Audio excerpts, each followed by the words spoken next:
Beloved soul, pause for a moment and reflect upon how you end most of your days. For many, the last words that pass through the mind before sleep are not sacred offerings to the divine, but restless repetitions of the day's worries, regrets, and unfinished duties. You lie down with a body weary from labor, and yet instead of peace you find a carousel of thoughts, anxieties about tomorrow, memories of what went wrong, conversations replaying endlessly, loneliness echoing in the silence. And thus you drift into sleep as if cast adrift upon a dark sea without compass or sail, tossed aimlessly by the winds of the subconscious. What if I told you that these last thoughts are not trivial, that they do not dissolve when the body rests, but that they are seeds planted in the garden of your soul each night?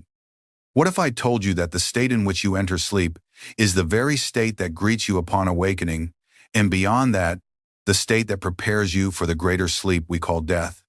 Yogananda taught that each night is a miniature rehearsal for that final transition. As the body relaxes, as consciousness withdraws from the senses, the soul enters the inner realms. And just as the departing soul at death is carried forward by the momentum of its last thought, so too the soul in nightly rest travels according to the vibration you set before surrendering to slumber. If you whisper fear, you drift into fearful dreams. If you whisper love, you drift into light. If you whisper nothing, you drift unconsciously, wasting the holy opportunity of the night. How solemn and how wondrous is this truth! Each evening you hold in your heart the power to decide the doorway through which your soul shall enter the astral world. Think of it as setting the sails before your vessel drifts into the sea of night. The sailor who forgets to set his sails is carried wherever the wind blows, perhaps into storm, perhaps upon rocks.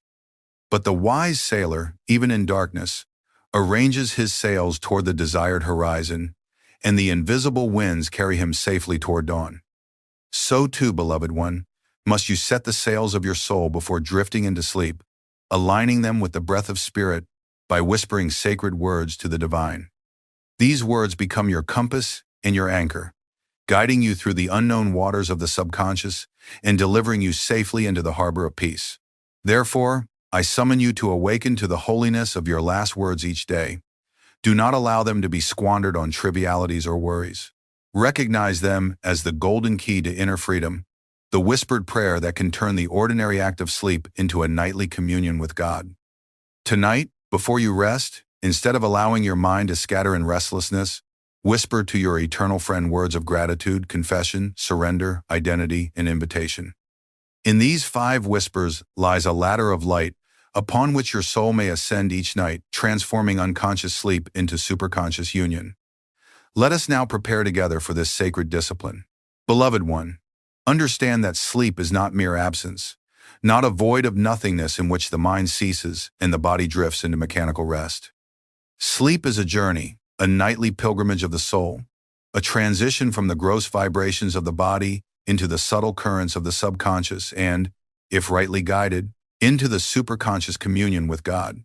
Too many live as though night were an unconscious interruption of life, a kind of blank intermission between the activities of today and the worries of tomorrow. Yet the truth is that in sleep you are not idle, you are traveling. The soul withdraws its life force from the senses, leaving the eyes unseeing, the ears unhearing, the tongue unspeaking, the skin unfeeling.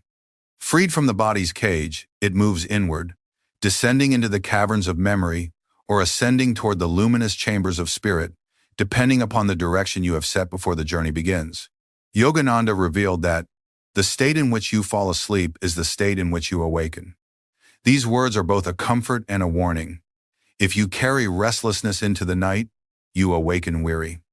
If you carry anger, you awaken heavy. If you carry peace, you awaken light. The law of spiritual action is exact. What you sow as your last thought becomes the seed that blossoms in dreams and bears fruit in your consciousness upon waking. Consider the mind as a fertile field into which seeds are planted each night. If seeds of worry are sown, weeds of anxiety sprout by morning. If seeds of devotion are sown, blossoms of joy greet you with the sunrise. Just as the farmer does not neglect what seed he casts into the soil, so too the wise seeker does not neglect the last impressions sown into the subconscious before rest. This law should awaken both urgency and hope within you.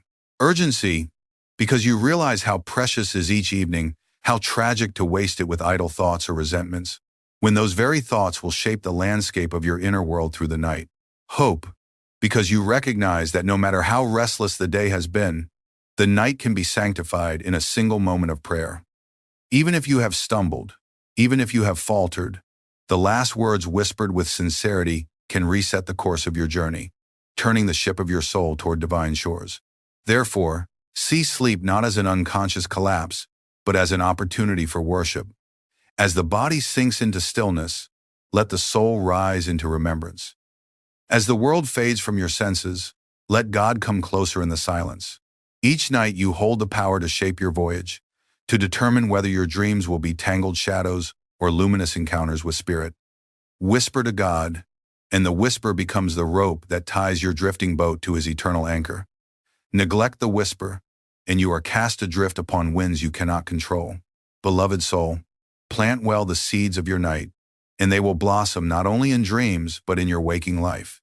For the subconscious, once charged with devotion, becomes a silent ally, repeating the whispers you have given it, nourishing your soul even while the body sleeps. And more than this, when you sleep with God in your heart, the astral doors open, and you find yourself walking not through nightmares of your own making but through gardens of light, guided by the divine presence Himself. Such is the law of spiritual action that as you whisper, so shall you journey, and as you journey, so shall you awaken. Beloved one, the first whisper that should rise from your heart before surrendering to the arms of sleep is the whisper of gratitude. Say softly, with feeling, "Thank you, Father, for every breath and every moment of this day." At first, these words may seem simple, almost too simple for the weight of eternity, yet within them lies a great secret. Gratitude purifies memory.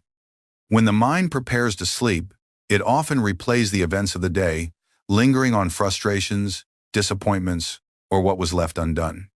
These impressions, if carried into slumber, sink like stones into the subconscious, where they ferment into anxiety, regret, and heaviness. But gratitude transforms the substance of memory. It gathers the fragments of the day, whether bright or dark, and lays them like flowers at the feet of the divine.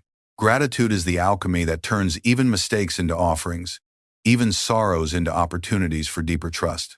When you whisper thanks for every breath and every moment, you are not denying that pain or failure may have occurred. You are lifting them into a higher vision.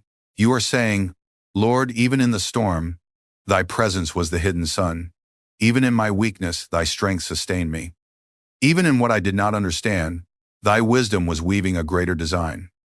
In this way, gratitude prevents the mind from sinking into bitterness and instead plants seeds of trust for tomorrow. It is like taking all the scattered pages of the day and binding them into a book inscribed with the single title, "God was with me." And when that book is placed on the altar of the heart before sleep, the subconscious reads it through the night and awakens you with peace at dawn. Picture this act in your imagination. You hold the whole day in your hands, the laughter and the tears, the duties fulfilled and those neglected, the victories and the failures, and you walk to God's altar within. One by one you place them there saying, "Thank you, Father, for this. Thank you, Father, for that. Thank you for all, for without Thee, none of it could be." Like a devotee scattering blossoms before the image of the Beloved, you lay each memory down until your hands are empty and your heart is light. Then, instead of falling asleep with clenched fists around regret, you fall asleep with open hands, free, at rest in God's embrace. Gratitude is not merely courtesy, it is soul, remembrance. It shifts your identity from a complaining ego to a trusting child. And when a child says thank you to the parent bends nearer, eager to give more. Gratitude magnetizes future blessings by aligning your vibration with abundance. And so the first whisper, "Beloved soul," is the key that unlocks the treasure house of peace. Whisper it sincerely, whisper it tenderly, whisper it until you feel the heart soften and the mind grow quiet. Then, with thanksgiving as your first sail, you are ready to set out upon the sea of night with God as your companion. Beloved seeker, once you have offered gratitude for the day just lived, the second whisper must rise like incense from the altar of your heart. "Forgive me, Lord, for my mistakes.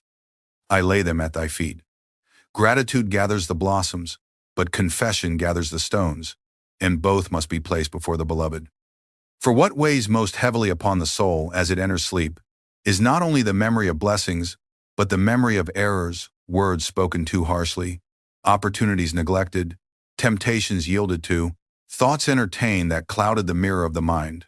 These, if carried into the night, settle in the subconscious like seeds, and by the law of karma, they sprout as restless dreams and awaken as renewed tendencies in the morning.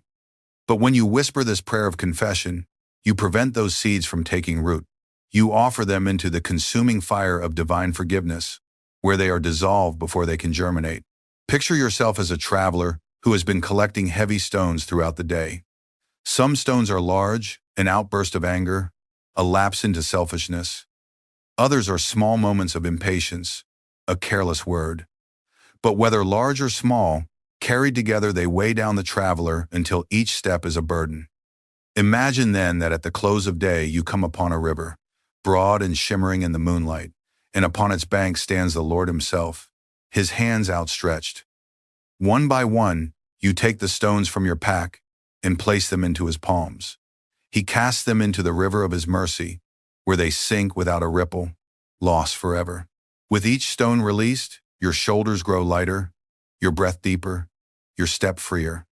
By the time you lay your head upon the pillow, your pack is empty, and you rest not as a guilty wanderer, but as a child cradled in divine compassion. Do not fear to confess. God is not a judge eager to condemn, but a loving parent eager to cleanse. He already knows your mistakes. Your whisper is not to inform him, but to release yourself from the bondage of hiding. To say, "Forgive me," with sincerity, is to open the door of the heart, allowing his light to shine into the hidden corners where shadows once dwelt. And when you add, "I lay them at thy feet," you are not excusing yourself nor clinging to shame. You are surrendering the burden to the only one who can truly dissolve it. In that surrender lies freedom. For confession without release is still bondage, but confession with surrender is liberation. Beloved one, speak this whisper each night, not as a ritual of guilt, but as a sacrament of cleansing. Even saints whisper it, for in the presence of the infinite, even their smallest lapses are felt as veils. Whisper it with humility. Whisper it with trust. Whisper it until you feel the heaviness lift and the heart become light as a feather. Then you may fall asleep, not with chains around your conscience, but with wings spread wide, soaring into the freedom of divine forgiveness. Thus does the second whisper prepare you for the deeper whispers to come. For only a soul unburdened can surrender fully, and only a conscience cleansed can affirm its eternal identity with God. Beloved soul, once gratitude has softened the heart and confession has cleansed the conscience, the third whisper arises as the deepest act of trust. I give thee my body, my mind, my soul, do with me as thou wilt. This is the whisper of surrender, the yielding of the reins of your being into the hands of the divine rider. All through the day the ego grasps, clings, and resists, seeking to direct every circumstance, fearing loss, demanding recognition, clutching even at its burdens as though they were treasures.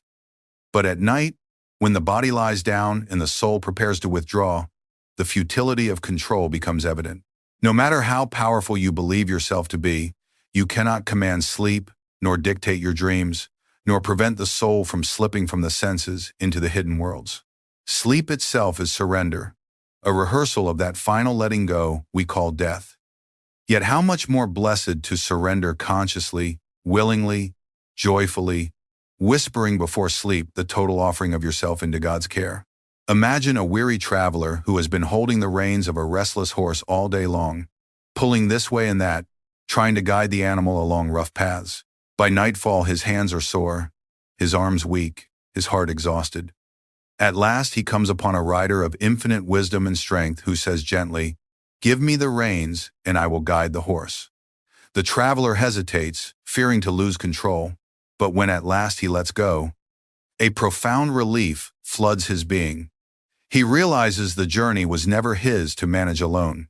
He was always meant to be led. So too with the soul. When you whisper, "I give thee my body, my mind, my soul," you are placing the reins of your life into God's hands, trusting that his wisdom surpasses your own, that his love will never betray, that his guidance will never falter. This surrender is not weakness. It is the highest courage. For what requires more bravery, to cling desperately to illusions of control that always collapse, or to release yourself into the arms of the eternal, whose will is love and whose plan is your liberation. The whisper of surrender is the whisper of freedom. It releases you from the ceaseless struggle to manage what cannot be managed and invites God to take the helm of your night voyage. As you yield, sleep becomes not unconscious drifting, but conscious resting in His will. Even the body, once surrendered, relaxes more deeply, for it no longer resists the natural tide of rest. Even the mind, once surrendered, grows quiet, for it no longer spins endless schemes. Even the soul, once surrendered, rises more easily, for it no longer drags the ballast of ego behind it. Beloved one, do not be afraid to whisper these words. Say them gently but with conviction. Repeat them until you feel a deep release, as though a great burden has been lifted. Imagine yourself laying down not only your body upon the bed, but your very self upon God's altar, saying, I am thine. Do with me as thou wilt. In that moment, you taste the bliss that saints feel when they surrender wholly. For you recognize that your destiny is not in your fragile hands, but in the omnipotent hands of the Beloved. Thus does the third whisper turn the sleep of mortality into a rehearsal for immortality, preparing you each night for the great surrender that leads not to darkness, but to eternal light. Beloved one, having whispered gratitude to sanctify the memories of the day, having whispered confession to release its burdens, having whispered surrender to place your life in God's hands, the soul is now ready for the fourth whisper, the declaration of its eternal truth. I am thy child, ever free, ever thine. This whisper is not mere poetry, nor is it a comfort spoken to soothe oneself before sleep. It is a decree of remembrance, a proclamation of spiritual identity that carries immense power. For all through the day, the ego whispers contrary affirmations. I am this body, I am this mind, I am bound by my errors, I am defined by my circumstances. These false identifications cling to the subconscious, weaving dreams of bondage through the night and reinforcing illusions upon awakening. But when you whisper to God before sleep, I am thy child, ever free, ever thine, you engrave upon the doorway of the night a different inscription, a truth that the subconscious reads and repeats while the body rests.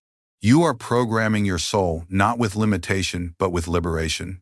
Think of an ancient temple door upon which the devotee engraves the sacred name before entering. That inscription ensures that all who pass beneath remember to bow before the holy presence. So too does this whisper engrave the soul's eternal name upon the door of sleep. Each dream you pass through, each astral corridor you walk, is lit by that remembrance. I am God's child. I am not bound. In time, this nightly affirmation grows so strong that even the deepest subconscious shadows dissolve, unable to withstand the light of identity. You awaken not only from sleep but from the deeper sleep of ignorance, remembering each morning a little more clearly that you are spirit clothed in flesh, not flesh pretending to be spirit. This affirmation also banishes fear, for what fear can remain when you know yourself as a child of the infinite? The child of a king does not tremble at shadows, for he knows his Father's power surrounds him. The child of God need not fear dream or death, sorrow or loss, for his inheritance is eternal freedom. And when you whisper, ever free, ever thine, you remind yourself that no mistake can chain your soul, no karma can erase your essence, no night can extinguish your light. You are ever free because your true self was never bound. You are ever His because no illusion can sever the bond between Creator and creation. Speak this whisper slowly, with reverence and confidence. Let the words resonate within, not as a hope, but as a fact. Feel your heart lift as though chains are falling away, as though veils are dissolving.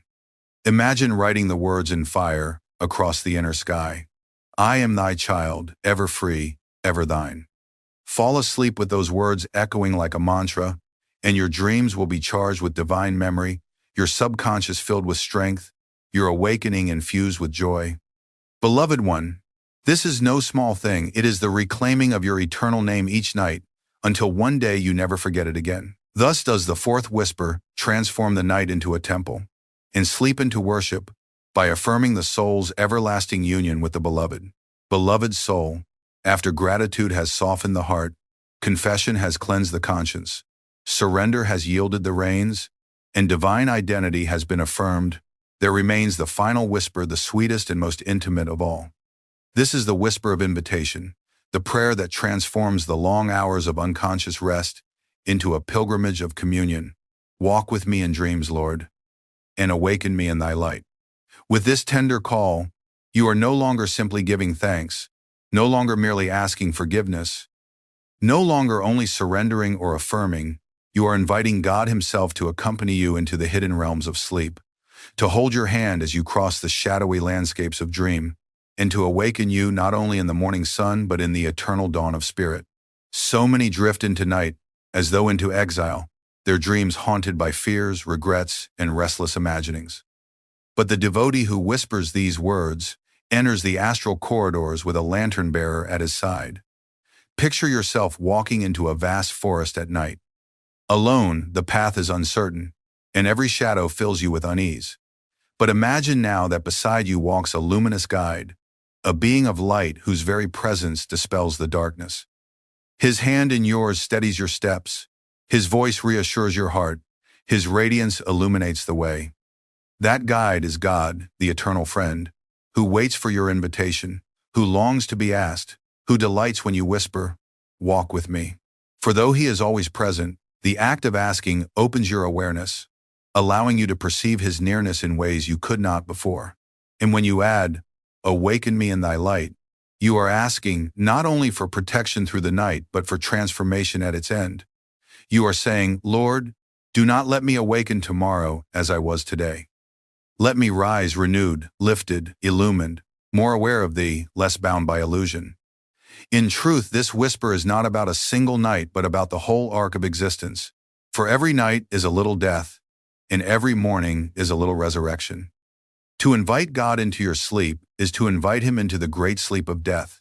To ask Him to awaken you in His light is to ask for final liberation, the dawn from which there is no more night. Thus this whisper carries infinite depth, for in its simple tenderness lies the whole aspiration of the soul. To walk always with God, in waking and in dreaming, in life and in death, in time and in eternity.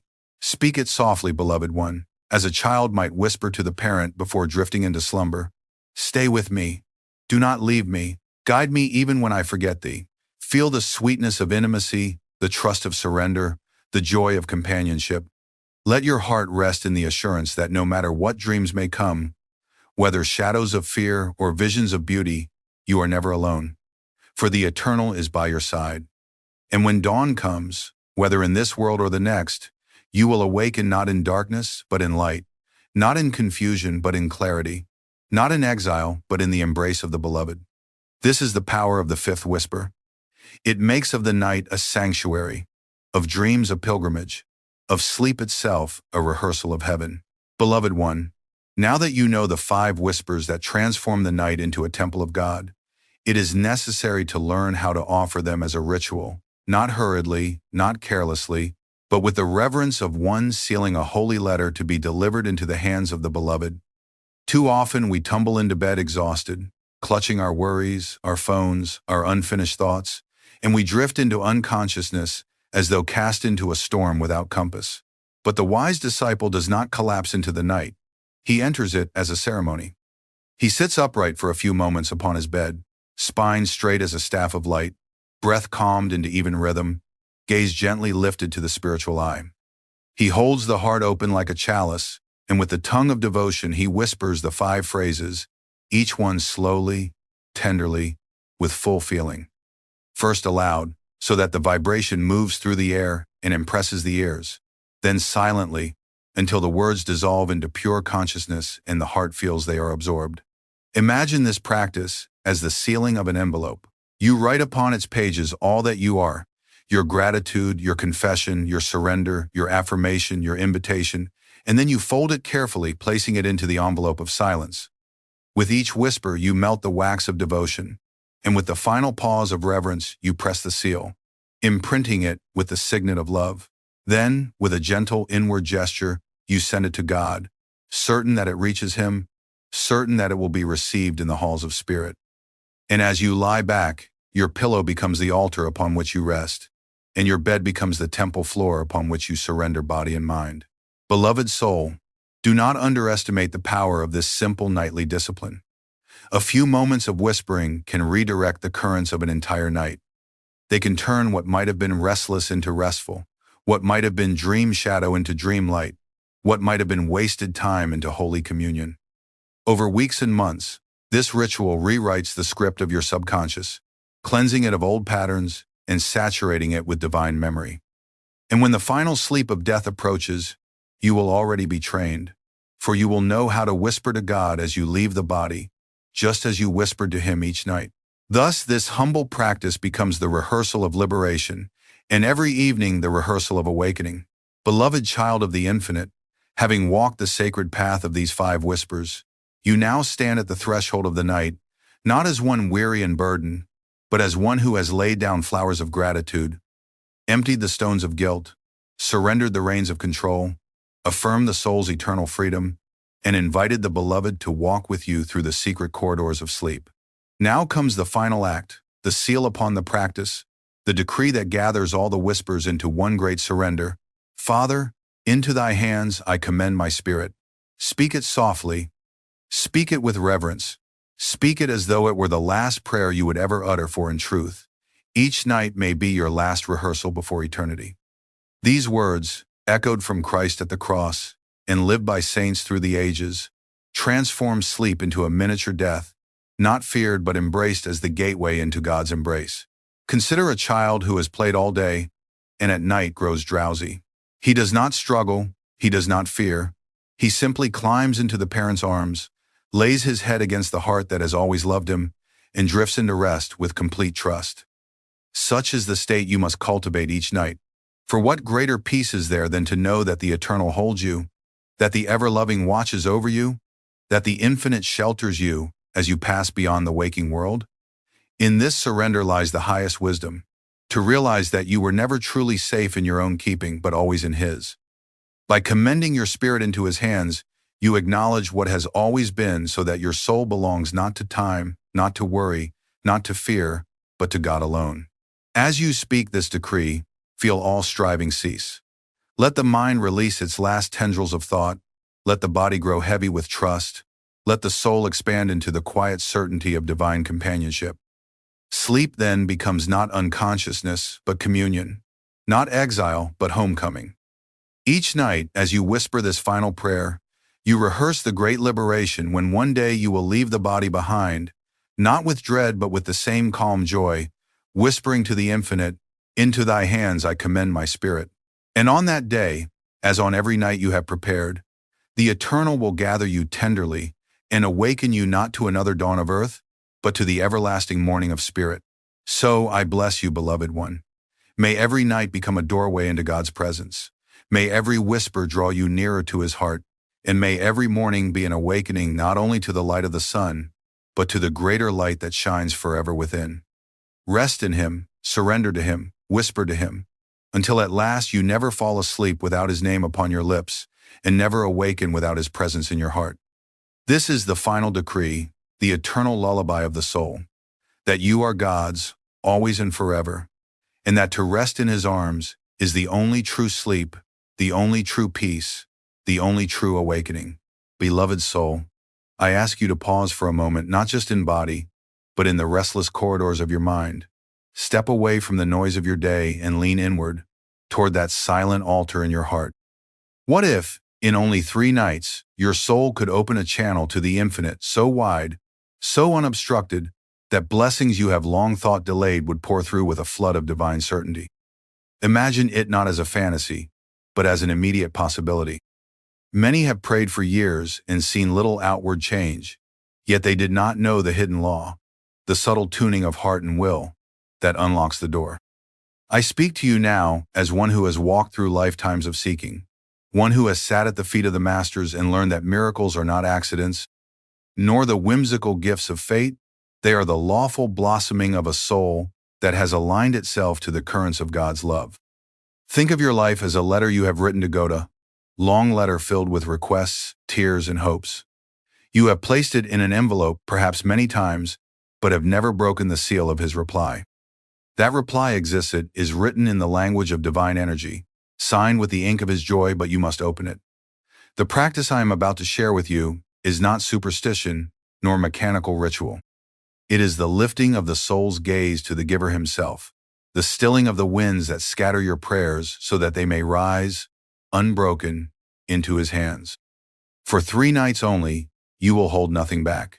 You will give him the undivided gaze of your inner eye, the unwavering trust of a child who knows the door will open because the Father is already on the other side.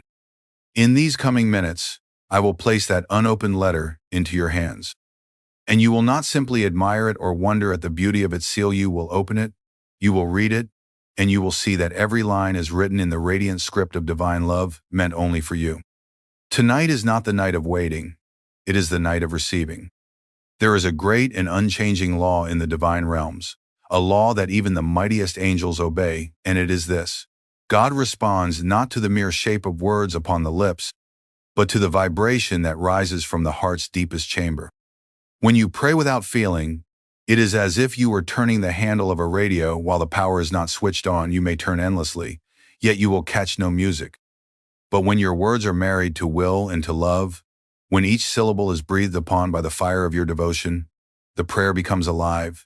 It is no longer a request cast into the winds of uncertainty. It is a homing call, precise and irresistible, that travels on the beam of divine law to its destined source. Yogananda taught this truth again and again, that God is the eternal lover, and he comes when the call is genuine, when it carries the unmistakable scent of sincerity. Prayer, then, is not a demand placed upon the Almighty, as though he were a servant to be ordered, nor is it a hollow formality repeated to fulfill some imagined duty. It is the aligning of your entire being, body still, breath calm, mind concentrated, heart a fire, so that the channel between your soul and spirit is without obstruction. Just as a musician must tune the strings before a melody can be played, so must you tune the instruments of your own consciousness before the melody of miracles can be heard. For these 3 nights, your prayer will be your tuning fork. With each repetition, you will feel the static of doubt dissolve, the dissonance of fear fade, until there is only the pure tone of your longing vibrating in perfect harmony with the will of God. Picture, if you will, the old-fashioned radio, its dial glowing faintly in a quiet room. You turn it slowly, passing through whispers of static, catching fragments of voices from afar. At last, you find the exact place where the signal is clear. The music fills the air, and you no longer need to strain to hear. It is simply there, enveloping you. This is what your 3 nights of prayer will do. They will turn the dial of your soul until you are resting precisely on the frequency of the divine. And once you are there, the music of God's blessings will not need to be sought. It will come of itself, surrounding you, filling you, transforming the very atmosphere of your life. So, let us begin to understand why the number 3 is not arbitrary, but woven into the very fabric of divine manifestation. From the dawn of recorded revelation, the number 3 has stood as a symbol of completeness, a sacred cycle in which the seed of intention is planted, nurtured, and brought to full bloom. You see it in the rising of the sun, its zenith at midday, and its descent into the night 3 stages that encompass the whole arc of a day. You see it in the divine self-expression of the Trinity, whether spoken of as Father, Son, and Holy Ghost, or as Sat, Tat, and Om, the ever-existent, the consciousness of that existence, and the creative vibration that flows from it. Even in the resurrection narratives treasured by the faithful, 3 days mark the passage from the seeming defeat of the cross to the triumph of eternal life. It is as if the universe itself affirms that transformation is a process of 3 steps, each one essential, each one building upon the other, until the promise is fulfilled. When you commit to 3 consecutive nights of prayer, you are engaging not just in repetition, but in a deepening spiral of contact with the infinite. On the first night, you awaken the soil of your consciousness. You make it aware that a seed is being placed within it. On the second night, you water that seed with trust, even though nothing yet has sprouted in the field of your senses. And on the third night, the invisible work breaks the surface. What was hidden in the dark chamber of faith now stands in the light of realization.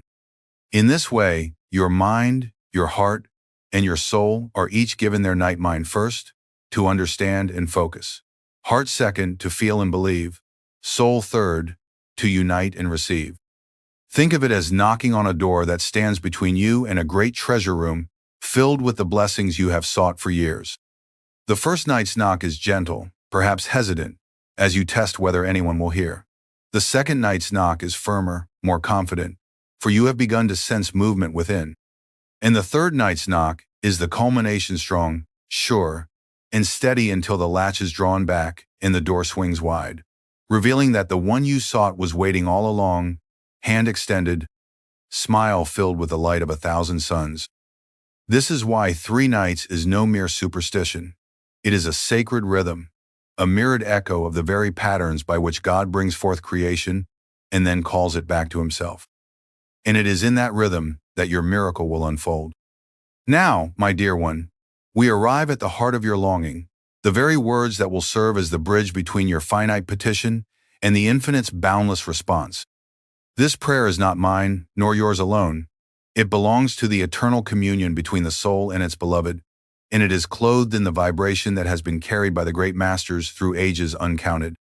When you speak it, you are not inventing something new.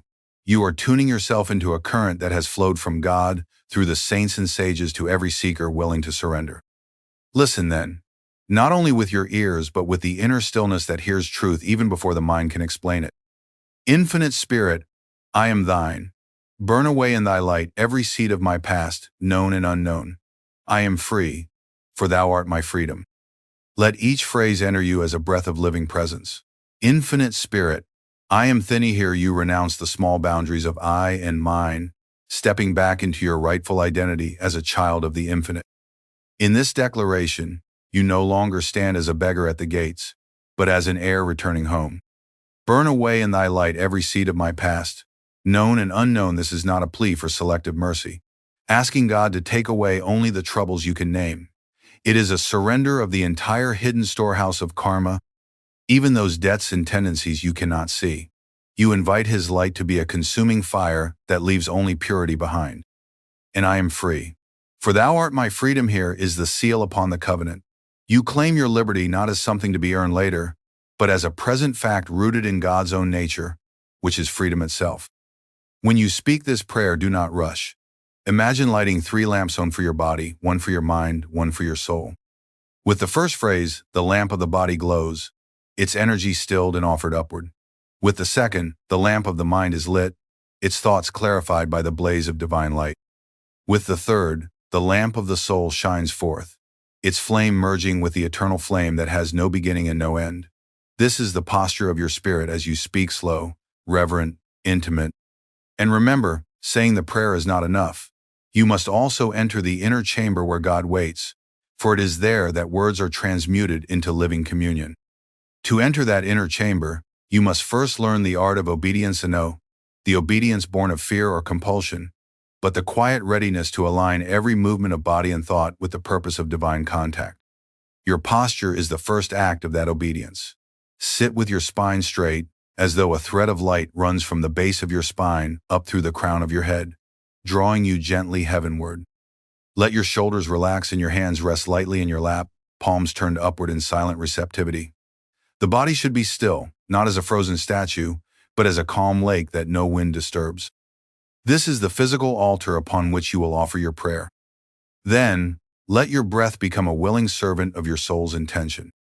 Draw the air in slowly, feeling it rise along the inner highway of the spine, carrying your awareness upward toward the spiritual eye, the point between your eyebrows where divine vision dawns. Hold it there for a brief, unforced moment, as though you are pausing before the threshold of a great sanctuary. Then release the breath just as slowly, letting go of all tension, fear, and distraction, so that your exhalation becomes an offering of release into God's keeping. With each breath, you are telling the infinite, I am here, I am ready, I am listening. Your mind will try to wander. It will drift toward the memory of the day, the anticipation of tomorrow, the echo of a conversation. This, too, is a moment for inner obedience, and not to scold the mind, but to lovingly lead it back, again and again, to the focus of the prayer. Imagine you are holding a chalice, delicately balanced, while a stream of nectar is being poured into it from above. If you let your hand waver, the nectar will spill, and you will miss what was meant for you. But if you keep your hand steady, still, faithful, then every drop will be caught, and the chalice will overflow. That chalice is your attention. The nectar is God's answer. The way you hold it will determine whether the miracle finds a home in you or passes by unnoticed. In this way, posture, breath, and mental steadiness become the holy trinity of preparation, ensuring that when you speak the prayer, it will travel like an arrow straight to the heart of the divine. Now, beloved seeker, we must weave the prayer you have learned into the rhythmic loom of affirmation. For repetition is not vain when it is the deliberate chiseling of truth into the stone of your subconscious mind. The masters have taught that the soul carries within it a divine blueprint, unalterable design drawn by God Himself, containing every miracle, every joy, every liberation that was ever meant for you.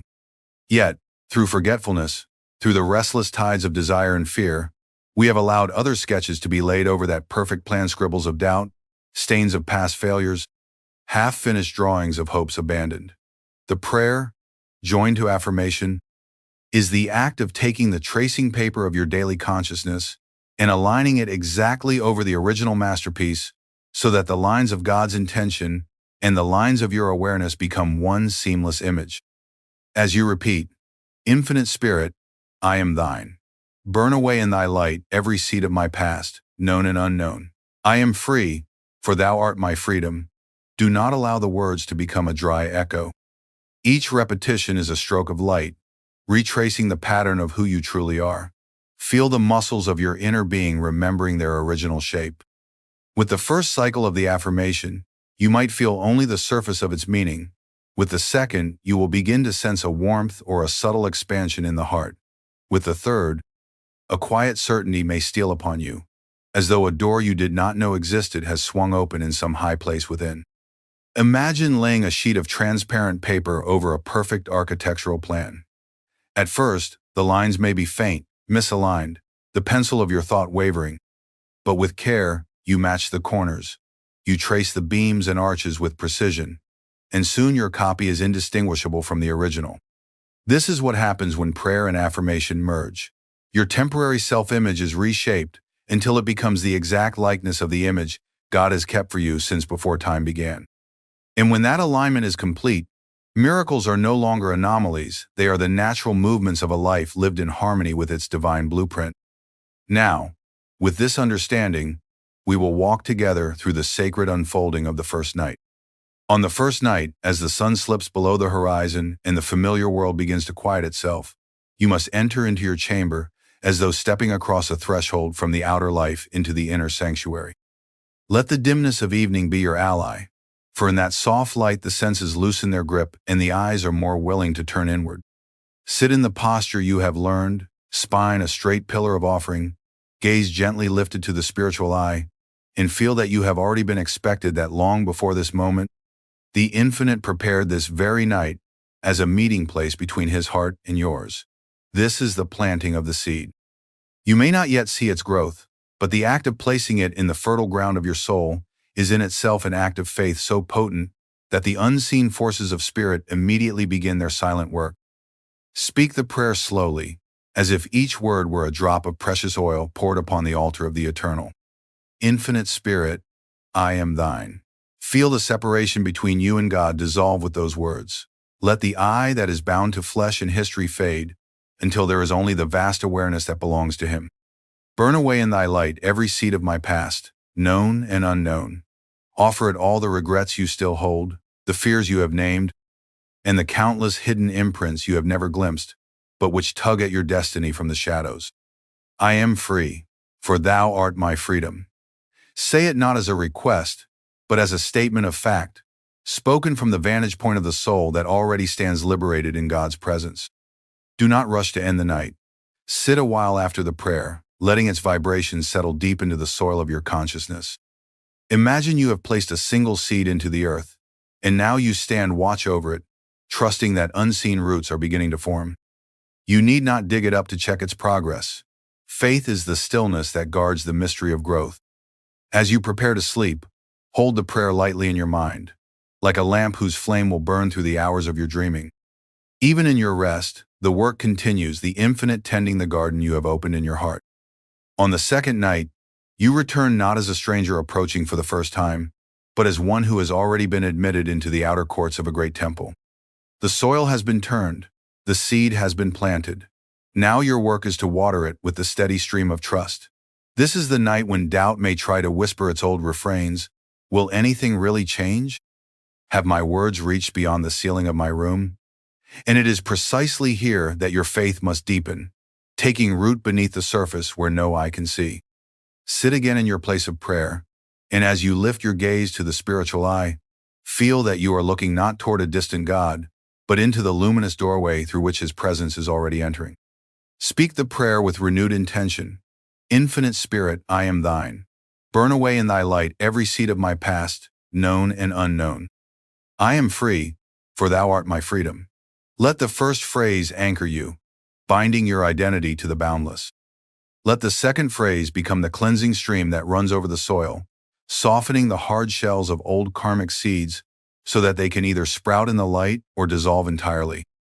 Let the final phrase be the fragrance that rises from this secret garden, unmistakable scent of liberation already in bloom. Repeat it as many times as your heart desires, not counting the repetitions as though they were coins in a ledger, but feeling each one as a fresh act of offering. In your visualization, see yourself holding a small earthen vessel filled with pure water. You pour it slowly over the mound where the seed lies hidden. With each drop, affirm silently, "This is faith in action. This is my trust made visible." You do not demand to see a green shoot tonight. You know that your part is simply to keep the ground receptive, to keep the conditions hospitable for life. As you close your time of prayer, notice whether there is a subtle warmth in your chest, a quiet brightness behind your closed eyes, or even a sense that the air around you is somehow more alive.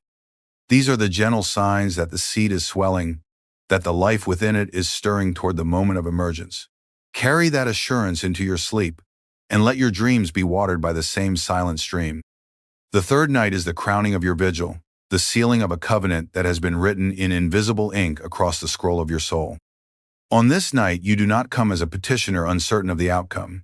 You come as one who knows the beloved has heard, as one who arrives to witness the opening of the inner gates. All that has been prepared in the unseen now presses gently toward manifestation, like a bud that has swelled in secret through many days and is at last ready to break into bloom. As you take your seat, feel the air itself charged with expectancy, as though the room has been waiting for you, holding its breath until you arrived. Settle into stillness, your spine a living column of light, your breath an even tide, your gaze fixed in devotion at the spiritual eye. Now speak the prayer. Infinite Spirit, I am thine. Burn away in thy light every seed of my past, known and unknown. I am free, for thou art my freedom. But tonight, say it as though you are standing in the very presence of God, looking into the infinite compassion of His gaze. Let each word fall like a hammer upon the last locks of the prison door, until the hinges give way and you step into the boundless field of His love. Feel, with the first phrase, that you are already inside His heart. With the second, sense the flare of a great purifying flame rising around you, burning away the remnants of all that has bound you across lifetimes. And with the third, claim your place in the open expanse of freedom that needs no further proof, it simply is. In your mind's eye, see the bud of your soul, its petals pressed tightly together, now beginning to part under the gentle heat of divine sunlight. One by one, they unfurl, releasing their fragrance into the boundless morning. This is the flowering of your prayer, the moment when inner certainty blossoms into outer peace, when the invisible work of the Spirit begins to shape visible blessings. As you linger in this awareness, let gratitude rise naturally, not as a duty, but as the spontaneous song of a heart that knows it has been answered. Close your eyes for a moment longer, resting in that fragrance, and understand that when you awaken in the morning after this third night, you will be walking in a world subtly, yet unmistakably, transformed. The seed is no longer hidden, the flower has appeared, and its beauty will not be taken from you. When the 3 nights have passed and you step into the dawning hours of the 4th day, you will find yourself standing at a crossroads between the memory of the practice and the continuation of its living power. The temptation may come to fold the prayer away, to treat it as a completed ritual, but in truth, the 3 nights are only the concentrated beginning of a relationship that is meant to endure. Just as a newly opened gate will swing closed again if neglected, So too must the heart remain open, the channel kept clear, so that the flow of divine miracles continues without obstruction.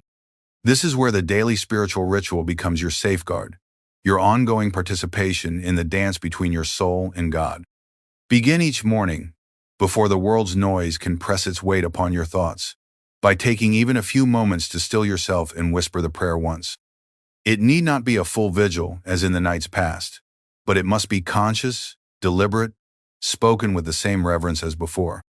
Let it set the tone of your day, so that every task, every encounter, is touched by the awareness that you are already moving within the field of answered prayer. And in the quiet moments of the evening, return again not from obligation, but from the joy of keeping the lamp lit in the window of your soul. This lamp is your signal to the divine. I have not forgotten our meeting. I remain ready. I remain open. Think of the miracle not as a single event that will flash and be gone, but as a current now running through your life, shaping your choices, arranging your steps, drawing into your orbit the people and circumstances that match the new vibration you have claimed. Your role is to remain aligned with that current, neither forcing its speed nor drifting away from its path. This is the spiritual discipline that turns a momentary blessing into a lifelong transformation. And when you sense that the momentum begins to wane, simply return to the fullness of the prayer for 3 more nights, as you have learned it, knowing that each time you do, you are walking again through the open gate into the garden of miracles. Now, beloved, we gather all that has been sown and tended in these sacred nights into a single act of declaration, final, affirmative decree that seals the prayer into the very fabric of your being. This is not a mere repetition for memory's sake.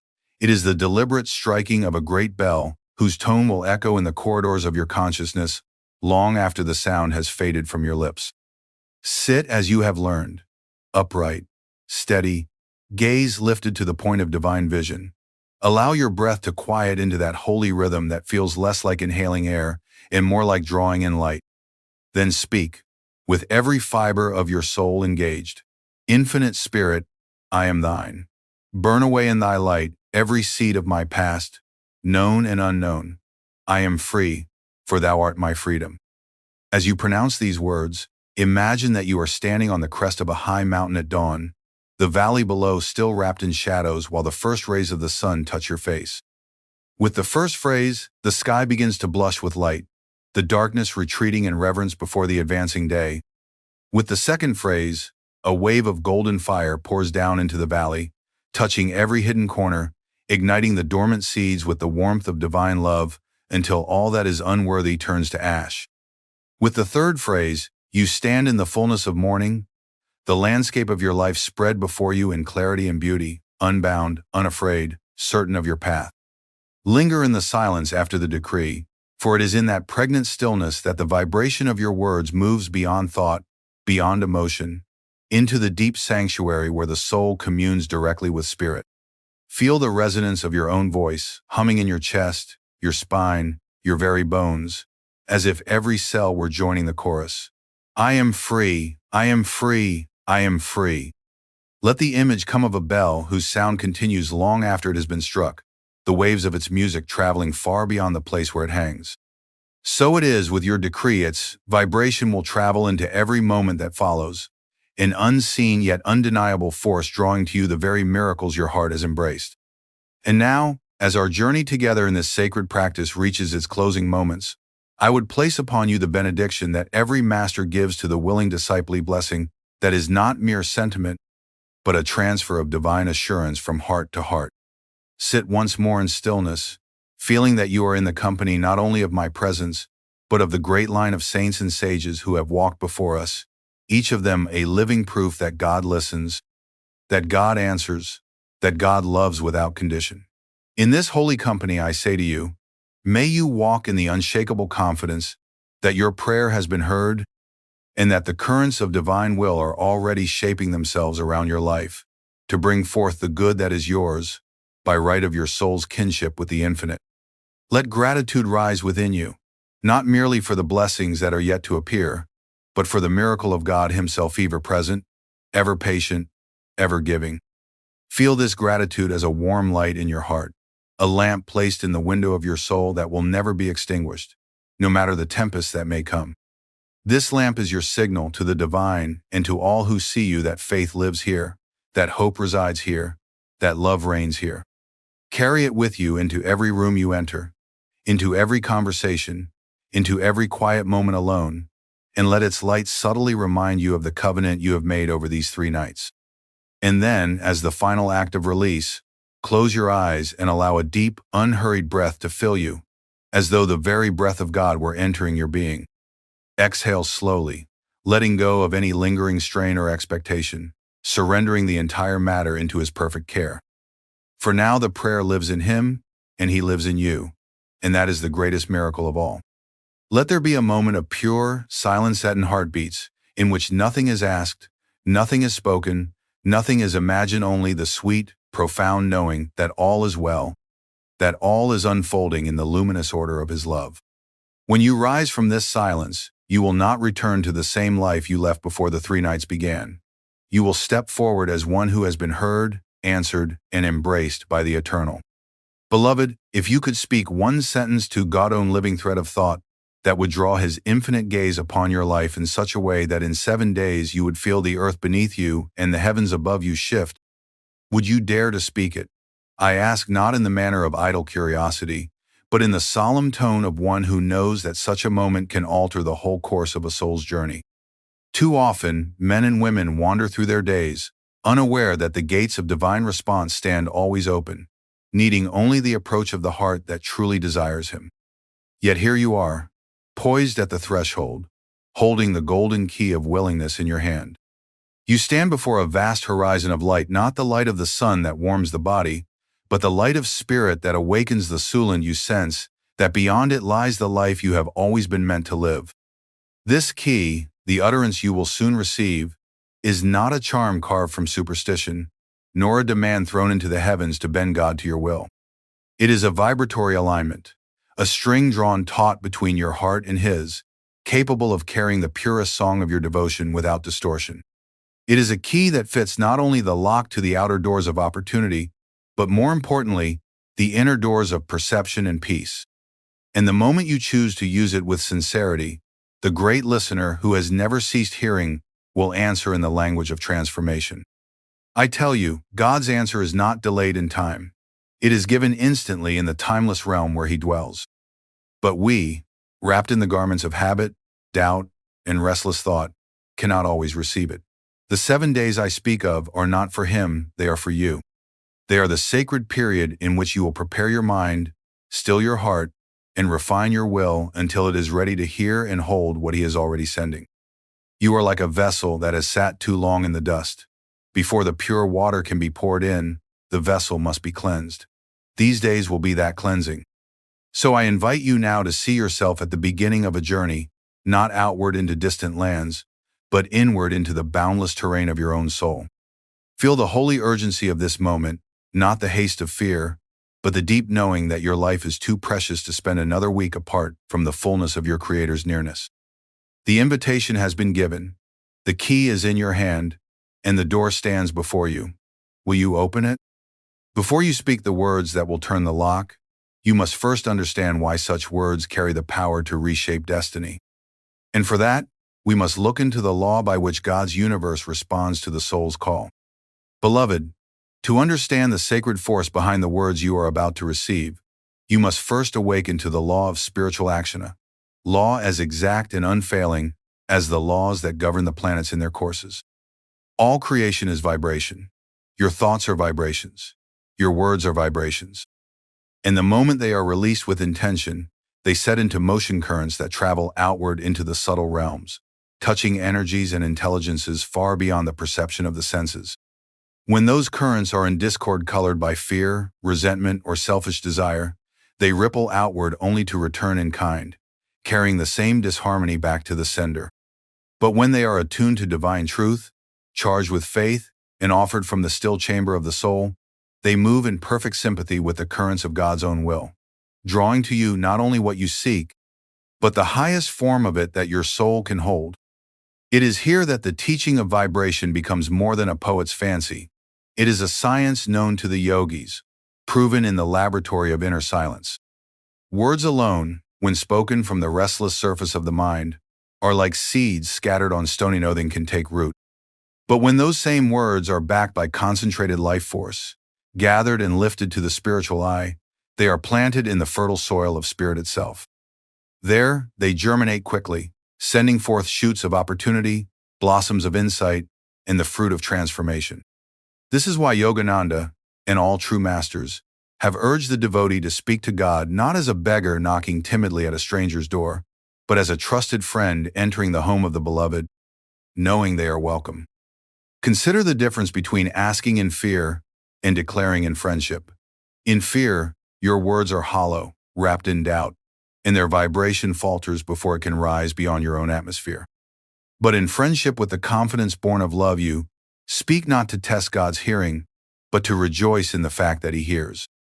Such utterances are not requests hurled into the unknown. They are the natural conversation of two hearts that know each other well. And in that atmosphere, God's answer comes swiftly not because you have convinced Him to act, but because you have removed the obstacles in yourself that once delayed the reception of His ever-flowing grace. For the next 7 days, you will be like a gardener tending a precious seed. The utterance will be that seed. Your focused practice will be the careful watering, the steady guarding of its soil from the weeds of doubt and distraction. And as with every living thing, the care you give it will determine its growth. This is why the timing matters.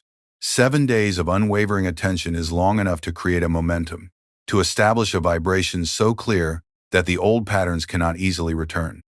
Just as a bell, when struck repeatedly, will hum more richly and for longer than from a single strike, so your repeated offering of these words will deepen their resonance in your life.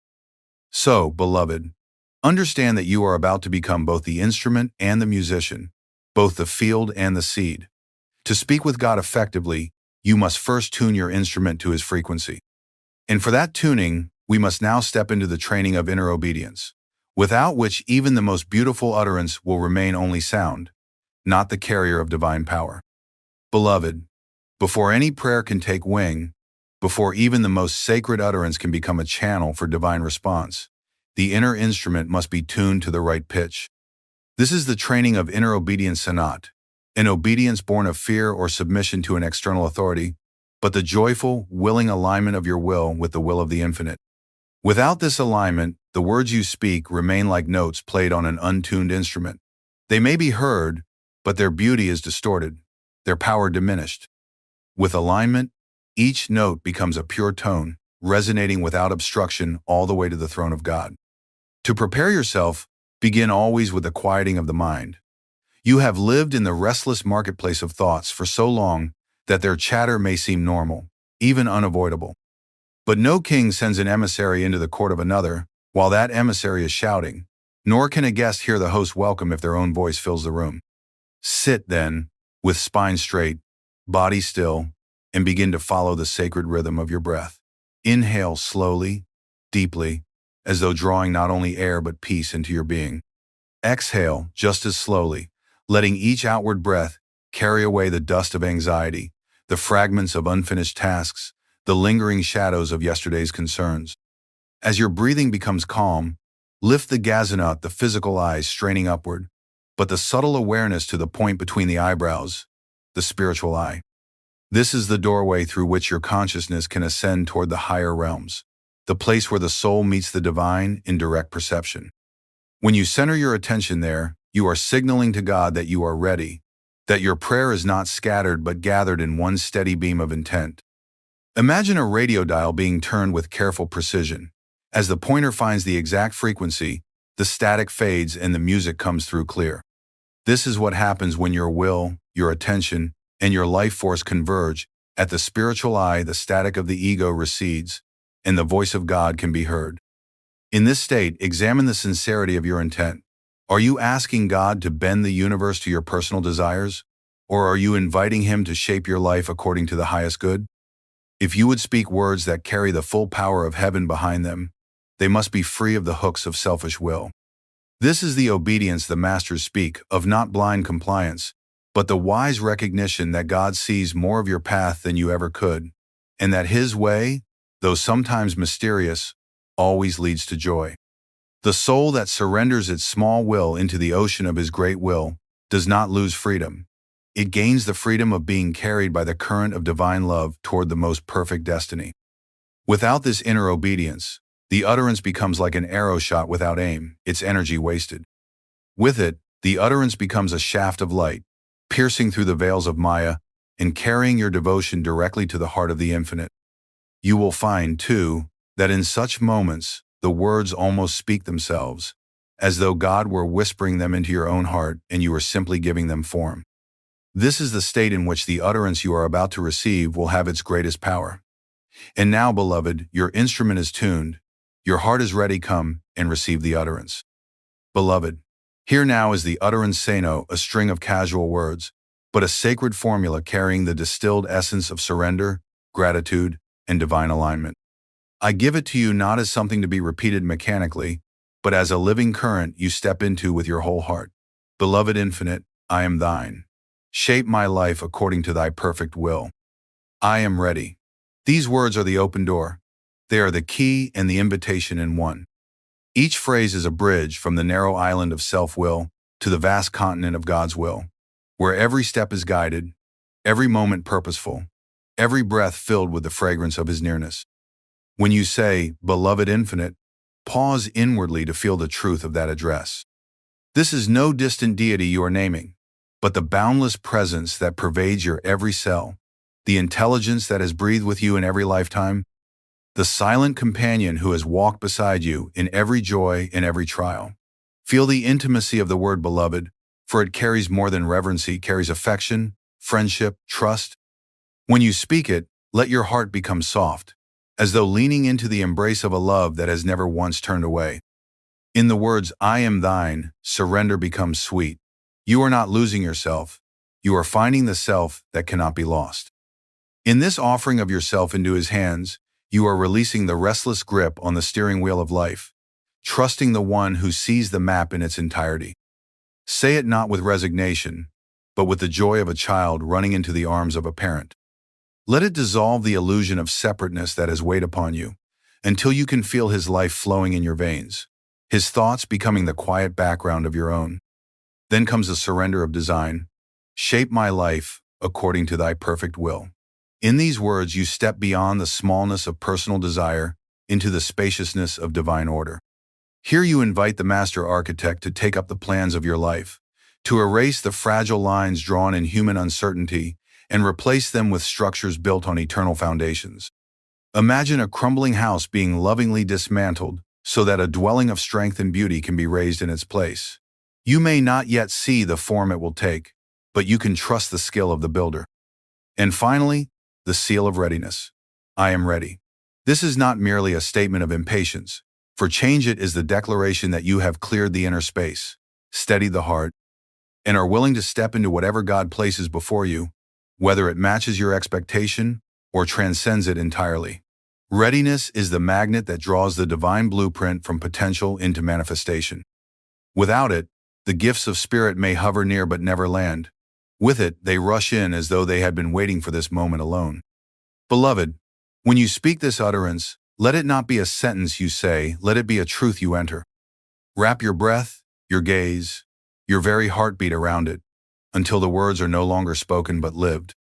And in the 7 days ahead, you will not merely be reciting, you will be building a bridge of light between your soul and the infinite, a bridge over which blessings and transformations will surely pass.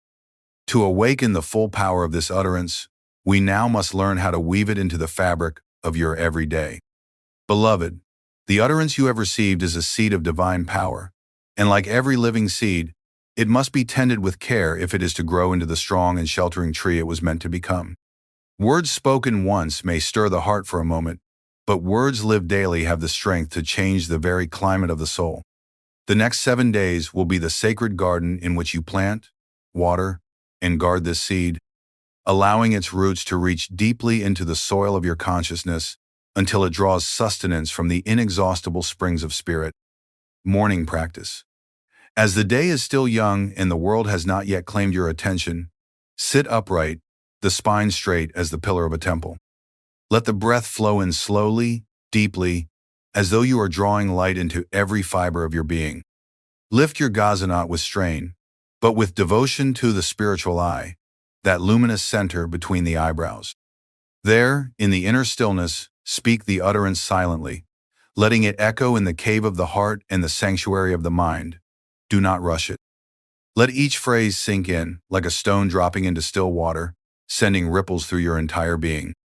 Feel the truth of I am thine in your very bones, and rest in that belonging before you rise to meet the day. Midday alignment. In the midst of activity, whether in the office, the marketplace, or your own home, pause, even if for only the length of a single deep breath. This pause is not an interruption of your work. It is the sanctification of it. Let your attention rise again to the point between the eyebrows, and silently repeat the utterance. Allow it to refresh you, as a cool breeze refreshes the traveler in the heat of the day.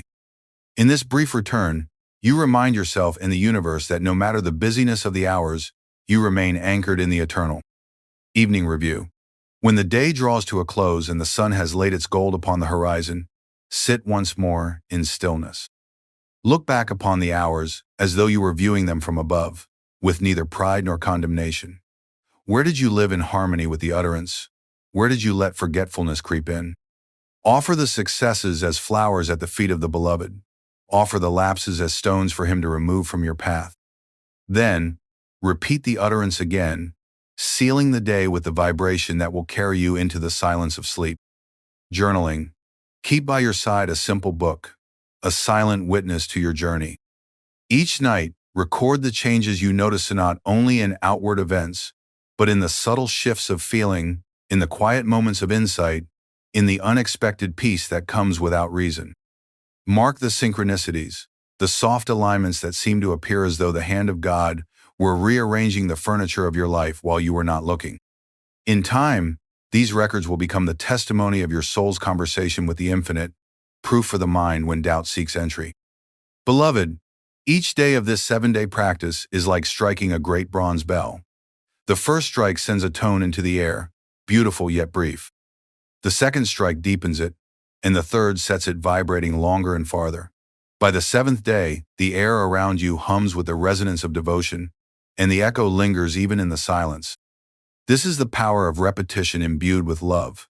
Now that you know how to weave the utterance into your daily rhythm, let us look together at what you may expect when you walk in this way for 7 days. Beloved, as you walk faithfully in this sacred rhythm for 7 days, you will begin to notice the subtle signs of God's answering presence always in the form of dramatic outward events, but in the quiet rearranging of the inner landscape. One of the first signs is a deepening calm, a sense that the constant hum of worry and mental noise has softened, as though the mind has been laid upon still waters. Decisions that once felt tangled may begin to unravel into clarity, not because you have forced solutions, but because you have placed yourself in the current of divine guidance, and the current has begun to carry you. You may find that tensions long held in the body, the heart, or the mind begin to loosen their grip. In their place arises a quiet confidence, a trust that you are moving towards something good even if you cannot yet see its full form. Unexpected help may appear, an encouraging word from a stranger, a sudden opportunity, a door opening in a place where you had long believed the way was barred. These are not coincidences. They are the outer ripples of the inner shift you have initiated. When you align your vibration with divine will, you become magnetic to all that serves your soul's highest path. Yet it is important to remember, beloved, that God answers not to satisfy the fleeting whims of the ego, but to fulfill the deep and lasting needs of the soul. His gifts may not always look as you imagine them, but they will exceed your imagining in goodness. If a prayer seems unanswered in the way you expect, trust that it has been answered in the way you most need.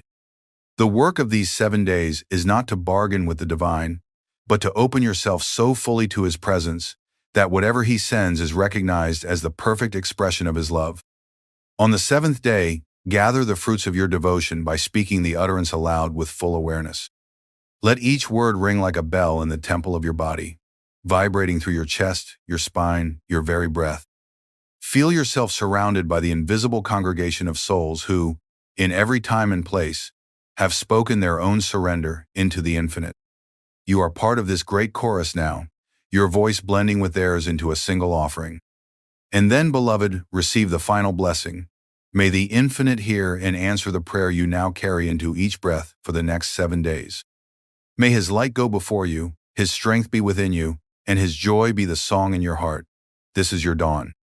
The 7 days are the first rays of morning after a long night, and you step into them not as one merely hoping for change, but as one who has already been changed by the simple, profound act of turning wholly toward God. Beloved, you who hear these words in a moment of drifting, know that your sense of being lost is not the true state of your soul. It is but a shadow cast by a mind that has wandered from the inner light. You have imagined, perhaps for many days or even years, that God stands at some unreachable distance, that his voice has gone silent, that his nearness is reserved for the saints whose feet have worn smooth the marble floors of ancient temples. But I tell you with the certainty born of unbroken communion, you are not lost because God has stepped away from you. You feel lost because you have stepped away from the remembrance of him who is closer than your breath. Like a shepherd who scans the twilight hills for the sheep that has strayed, my call to you is both urgent and tender. I do not call to frighten you into the fold, but to awaken in you the recognition of the shepherd's voice you have always known. Even now, in this very instant, before the next heartbeat, you can turn your inner gaze upward and inward, and the distance you imagined will vanish like mist before the sun. Consider the ocean wave that spends its life surging across the surface, chasing the horizon in search of the ocean itself. How could it find what it never left? You too are that wave, and God is the boundless ocean from which you rose, within which you move, and into which you will dissolve again in bliss. No journey of miles can bridge the gap between you and the divine, because there is no gap, only the illusion of separateness sustained by restless thoughts and outward searching. I speak this summons into the chamber of your heart. Stop running through the corridors of your mind seeking maps to God. Stand still, as a child stands still in a marketplace when it realizes it has been separated from its parent. The cry that leaves the child's lips is not one of despair, but of certainty, certainty that the parent is near, listening, already moving toward the sound. Your cry, too, must be of that nature, not, "Where are you?" but "I am here, guide me." This is why I have called you to this moment, to prepare your heart for the sacred phrase you will soon learn, the phrase that will anchor your wandering boat in the safe harbor of his will. But before you can speak it with power, you must feel the yearning that strips away every false anchor, every makeshift compass of worldly opinion and personal desire.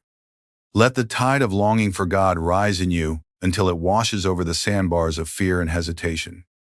In that tide, you will find yourself already carried toward him. Do not shrink from the feeling of lostness. It is not your enemy. It is the holy hunger that refuses to be satisfied by the world's stale bread. When your heart feels restless, it is because it knows it was made for the infinite. This restlessness, sanctified and offered to God, becomes the very wind that drives you home. Hear then my voice as his echo. You have wandered only in thought, not in truth. And thought, being but a ripple on the ocean of spirit, can be stilled in an instant. The law of spiritual action is not some distant cosmic statute written in the cold ink of fate. It is the living, breathing truth that what you hold in the chamber of your heart and give birth to through the doorway of your lips shapes the climate of your consciousness in this very moment. When you are lost, it is not enough to think vaguely about finding your way. You must speak into the silence a truth so alive that it cuts through the fog of your uncertainty like a beam of light in a cavern. Words, when they are soaked in concentration and reverence, become more than sound. They become vibratory messengers that carry the soul's intent into the higher currents of divine intelligence, where God's answering guidance is already flowing toward you. This is why I tell you, truth spoken with the whole being changes the atmosphere within and without, not by bending God's will to yours, but by dissolving the walls that kept you from seeing his will already unfolding before you. The sages have always known this, and the scriptures echo it. In the Bhagavad Gita, the voice of the infinite, speaking through Krishna, invites the devotee to offer all actions, all outcomes, all burdens to him. To act and then to release the fruit is to step out from under the crushing weight of self-made maps and to walk under the open sky of divine providence. When you speak a phrase of surrender with full attention, you are enacting this wisdom in miniature. You are saying in essence, "Here I am. I no longer navigate by the dim candle of my own preferences. Place me beneath your sun, that I may see the way as you see it.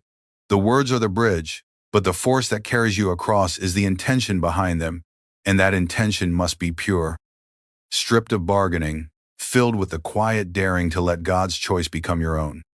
Think of the lighthouse that stands steadfast on a rocky shore. It does not run along the coast searching for each ship in peril. It holds its position, turns its great lamp, and lets the beam sweep over the darkness so that any ship aligned with it may see and steer safely. In the same way, God's guidance is not absent until you call. It is constant, unwavering.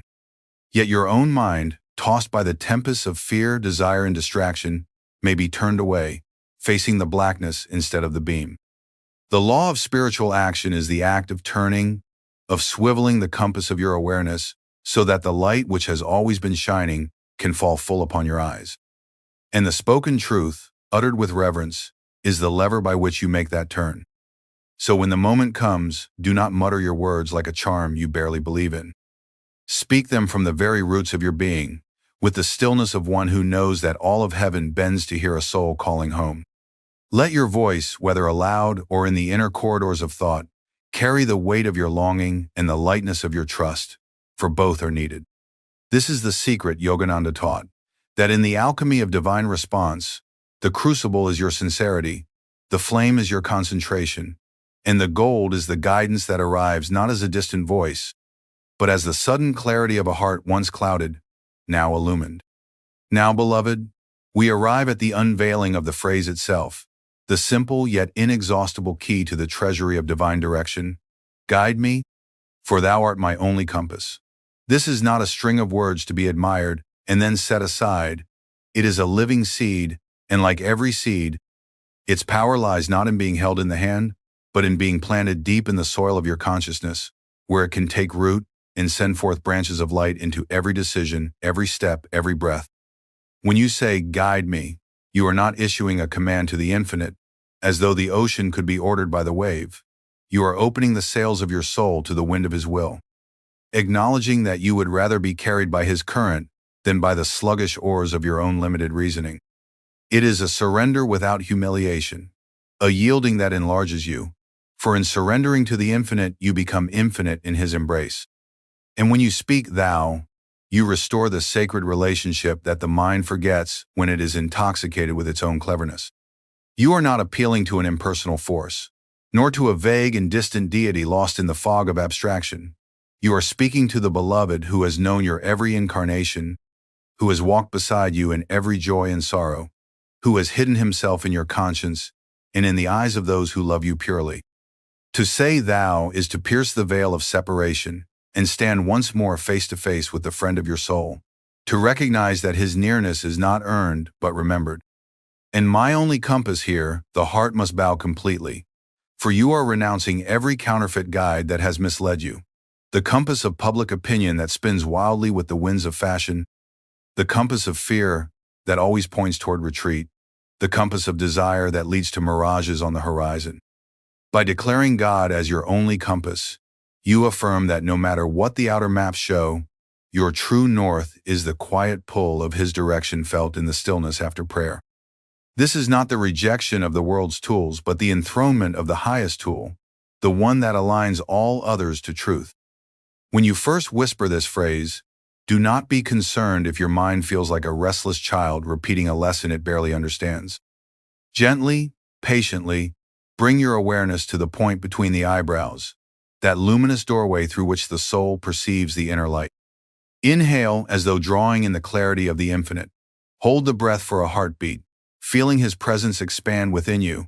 Then, on the exhale, let the words flow out, silently or aloud, like an offering laid at his feet. Guide me, for thou art my only compass. With each repetition, feel the vibration of the phrase wash over the confusion that clings to the mind, dissolving its fog until you can see the steady shoreline of divine certainty. If you will speak it often, not mechanically, but as though for the first time each time, you will find that the phrase becomes less a petition and more a state of being. It will rise in you unbidden in moments of doubt. It will sing in the background of your thoughts even as you work and speak and walk through the marketplace of life. And when it has ripened fully within, you will discover that the one to whom you call has been guiding you all along. The phrase simply tuned your inner ear to hear him. To speak is one thing, my dear one, but to hear, to truly hear, is another. And it is here that the soul often falters. For after the lips have shaped the sacred phrase and the mind has released its plea into the boundless ether, there comes the temptation to rush forward into action, to seize back the reins that were just placed in God's hands. Yet the path to instant guidance is not a monologue, but a dialogue.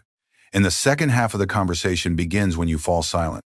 Imagine a messenger who knocks at the great door of a palace and then, impatient for the reply, turns away before it opens. Such a one will wander again in the streets, still burdened by the message, still longing for the audience they could have had if only they had waited. So too with you, when you say, "Guide me, for thou art my only compass," you have knocked and you must now be still enough, humble enough, to let the door open from within. This stillness is not an empty waiting room. It is the very sanctuary in which God's whisper becomes audible.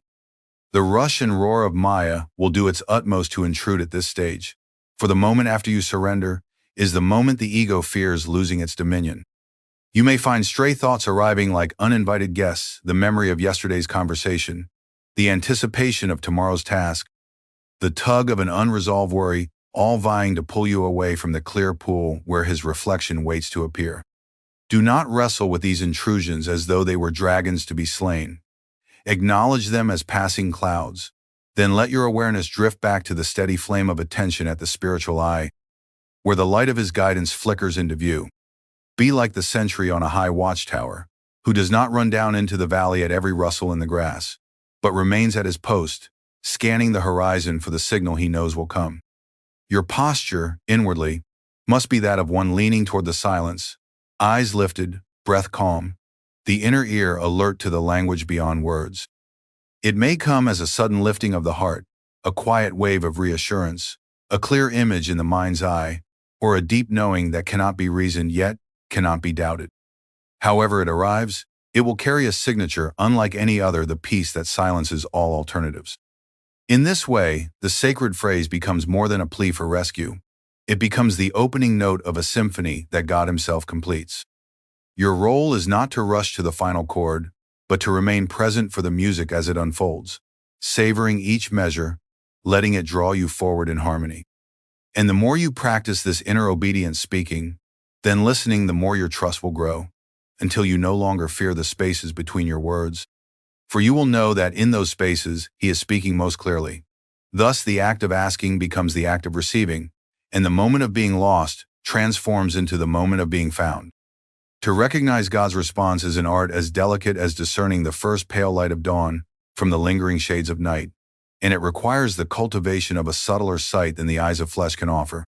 When the soul has spoken its surrender, and the mind has hushed its clamor, the signs of his guidance begin to ripple through the still waters of your consciousness, not always with the thunderclap of a sudden miracle, but often with the gentleness of a leaf falling into a quiet pond.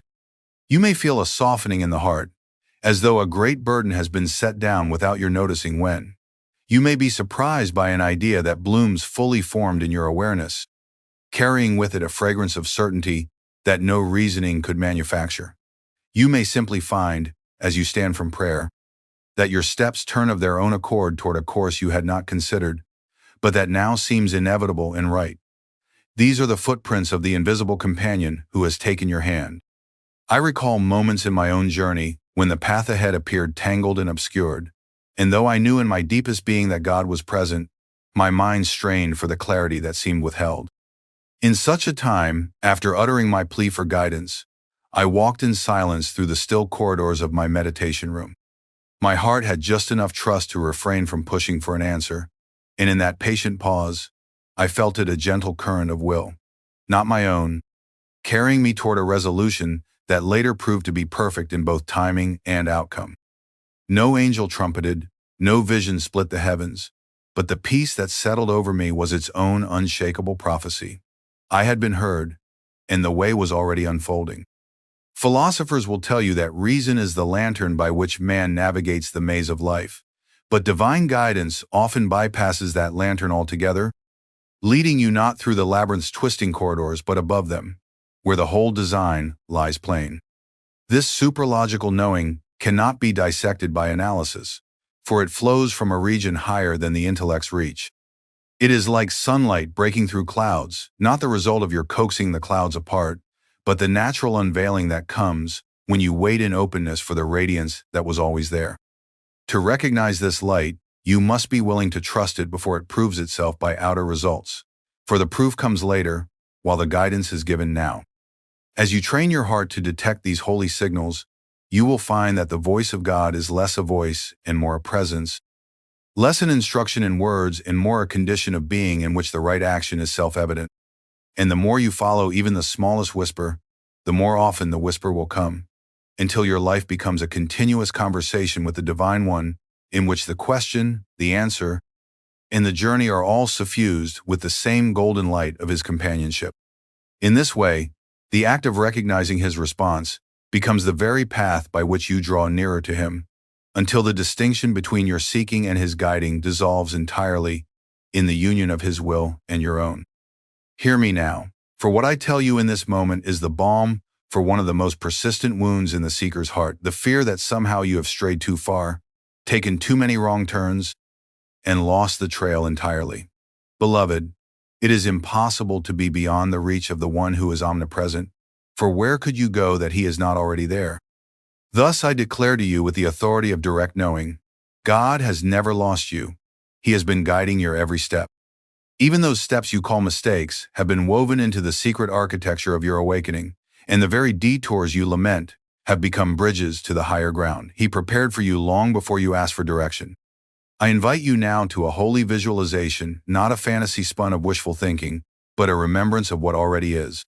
Close your eyes, still your breath, and in the cave of the heart see a golden thread descending from above, delicate as sunlight on still water, yet unbreakable as eternity itself. One end is fastened in the infinite consciousness of God. The other is tied with tender precision to the very center of your being. This is the lifeline of divine guidance. And whether you have wandered in shadowed valleys or climbed the sunlit peaks of joy, it has never slackened, never tangled, never failed to pull you gently toward your true home. Let this image dissolve the old fear that you must somehow manufacture your own salvation, for even when you felt alone in the wilderness, the golden thread was there, tugging subtly at the compass of your soul, turning you toward the quiet clearings where His voice could be heard. Understand this deeply. God's guidance is not an intermittent signal to be caught only on clear days. It is the continuous hum beneath all the noise of life, the background music of your existence, always waiting for you to lower the volume of your restless thoughts so that you may hear it plainly. And know, too, that the so-called wrong steps, once offered back to Him in humility, are transformed. They no longer serve as chains of regret, but as living stones laid down on the road behind you, marking the way for others who will one day pass this way. In this, you see the genius of divine providence, that nothing in the sincere seeker's journey is wasted. Even the thorn bushes become signposts, even the storms clear the air for the rainbow to appear. If you can accept this, then you will walk without the heavy burden of self-condemnation, and each step, whether bold or faltering, will be taken with the quiet confidence that the compass is true, the thread is unbroken, and the guide is unfailingly near. From this place of assurance, we pass naturally into discipline, not the cold discipline of grim duty, but the joyful discipline of one who has seen the truth and longs to live each day in harmony with it. The daily alignment of your heart to His will is not a chore but a privilege, for it allows you to feel the constant touch of that golden thread and to move with the ease of one who walks hand in hand with the Beloved. And so, with this realization blooming in your heart, we prepare to step into the rhythms of practice that will keep your compass steady from the first light of dawn to the closing of your eyes in night's rest. When the first light of morning stretches its golden fingers across the horizon and the world begins to stir from the quiet womb of night, there is a sacred moment, a pause between the last breath of sleep and the first rush of thought in which the soul may choose its direction for the day. In that delicate, unclaimed space, you hold in your hands the compass that will guide your hours, and it is here that your morning ritual becomes not just a habit, but a consecration. Sit upright as the yogis of old, not slouched in the languor of half-waking, but as one enthroned upon the seat of the soul, spine straight, chin slightly lowered in reverence, eyes closed yet lifted gently toward the point between the eyebrows, where the light of God shines eternally. Feel the spine as the altar upon which your devotion will be laid, and the breath as the incense rising invisibly toward Him. With your body still and your gaze anchored in the spiritual eye, inhale slowly, deeply, as though drawing into yourself the very will of God, the current of divine intelligence that animates every atom of your being. As the breath fills you, silently affirm in the sanctum of your heart, "Thy will is my way." Do not let these words pass through you like idle travelers. Welcome them as honored guests, and seat them at the table of your awareness. Feel them saturating each cell, impressing upon your mind the truth that today you will walk not according to the fickle winds of preference, but by the steady breeze of His guidance. Hold the breath for a moment, allowing this affirmation to imprint itself upon the delicate fabric of your consciousness. And then, as you exhale, speak aloud, or, if your surroundings demand silence, speak inwardly with the same intensity the sacred phrase, "Guide me, for Thou art my only compass." Let it roll from you, not as a recitation, but as the very heartbeat of your being, an offering laid at His feet before you take a single step into the day's unknown paths. Repeat this cycle. Inhale the will of God, affirm His way as your way. Exhale the sacred phrase, surrendering the journey until the rhythm of breath and prayer has quieted the restless murmur of the mind and left you standing inwardly in the great stillness where His presence is felt. Why, you may ask, is the morning so vital? Because the first note struck at dawn reverberates through the entire symphony of your day. Just as a musician tunes the instrument before the concert begins, you must tune the strings of your mind and heart before the orchestra of your duties commences. If you begin in discord, rushing into the noise of the world without aligning to the inner harmony, you will find yourself constantly adjusting, constantly struggling to find the right pitch amidst the chaos. But if you start attuned to Him, every note thereafter, even if touched by challenge, will carry an undertone of His peace. Approach each morning as though it were the first morning ever created, as though God Himself has opened the curtain of night to see what you will do with this new light. And let your first act be the gift of your attention to Him, so that when you rise and step into the unfolding day, you carry with you the scent of that holy stillness, and the certainty that the compass you have entrusted to Him will not fail you. Thus, in the quiet sanctuary of morning, you secure the guidance that will accompany you through the day's shifting landscapes, and your every movement becomes a continuation of that first sacred gesture of surrender. Yet even with the dawn's blessing anchoring your heart, the day will unfurl like a long and varied road, winding through moments of clarity and stretches of fog. And it is along this road that the discipline of midday remembrance becomes your sustaining bread. At some unexpected turn, perhaps in the midst of a conversation, during a task that resists completion, or in the quiet lull between responsibilities, you may find uncertainty slipping its hand into yours. It comes softly sometimes, dressed as hesitation, or boldly, as a clamor of conflicting options. But however it appears, it is the signal that you must pause, as a traveler might stop beneath a lone tree in a sunlit field to drink from the waters he carries. Cease your motion, if only for the space of a single breath, and without fanfare or delay, speak within the inner chamber of your awareness. Guide me, for Thou art my only compass.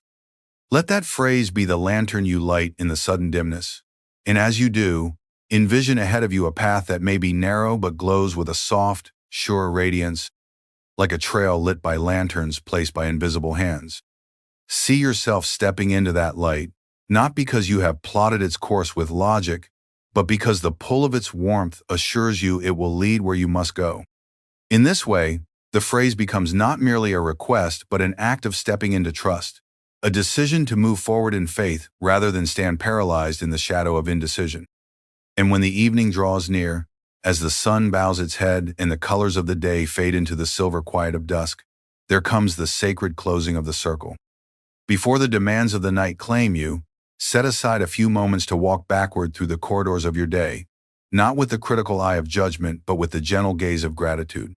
Note the places where the divine compass turned you subtly away from harm, where an unexpected meeting or delay became a blessing in disguise, where a word spoken in kindness found its way back to you multiplied.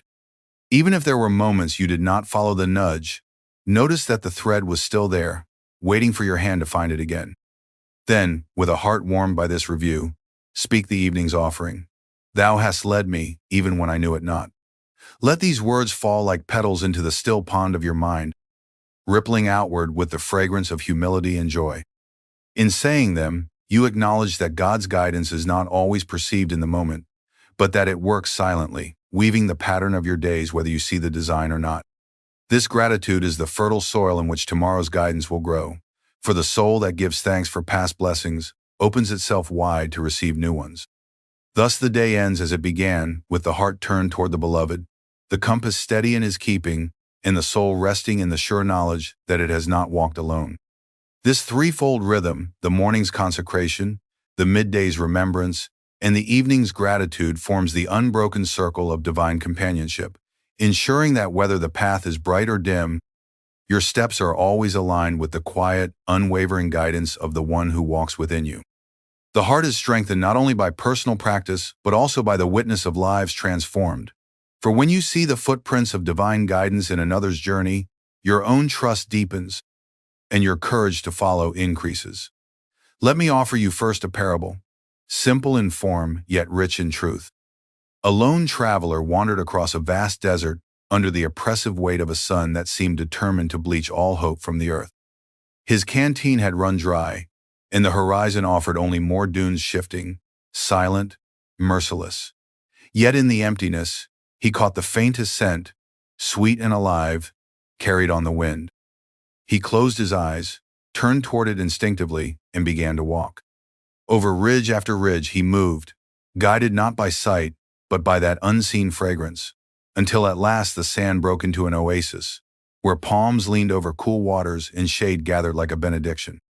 The oasis had always been there, yet it was the subtle signal, unprovable, undeniable, that led him to life. So it is with the sacred phrase you have learned. It may not chart the path in maps and diagrams, but it tunes your inner senses to the invisible signs that God scatters like fragrant blossoms along your way. I have known disciples who proved this truth in moments of deep crisis. One dear soul, faced with a choice that seemed to carry equal measures of promise and peril, found herself paralyzed, her mind a battlefield of opposing arguments. In the swirl of it, she remembered the counsel to pause and speak inwardly to the infinite, "Guide me, for thou art my only compass." As the words left her in silent devotion, an unexpected calm descended, as if a hand had reached within and stilled the churning waters. In that calm, one option, not the one she had leaned toward in fear, nor the one she had been tempted toward by desire, shone quietly in her awareness. She followed it, and in time saw how it led not only to the resolution of her own need, but became the means by which she could serve others in ways she had never imagined. Understand this well. The sacred phrase is not a charm to force the world to bend to your will. It is an instrument for bending your will into harmony with God's.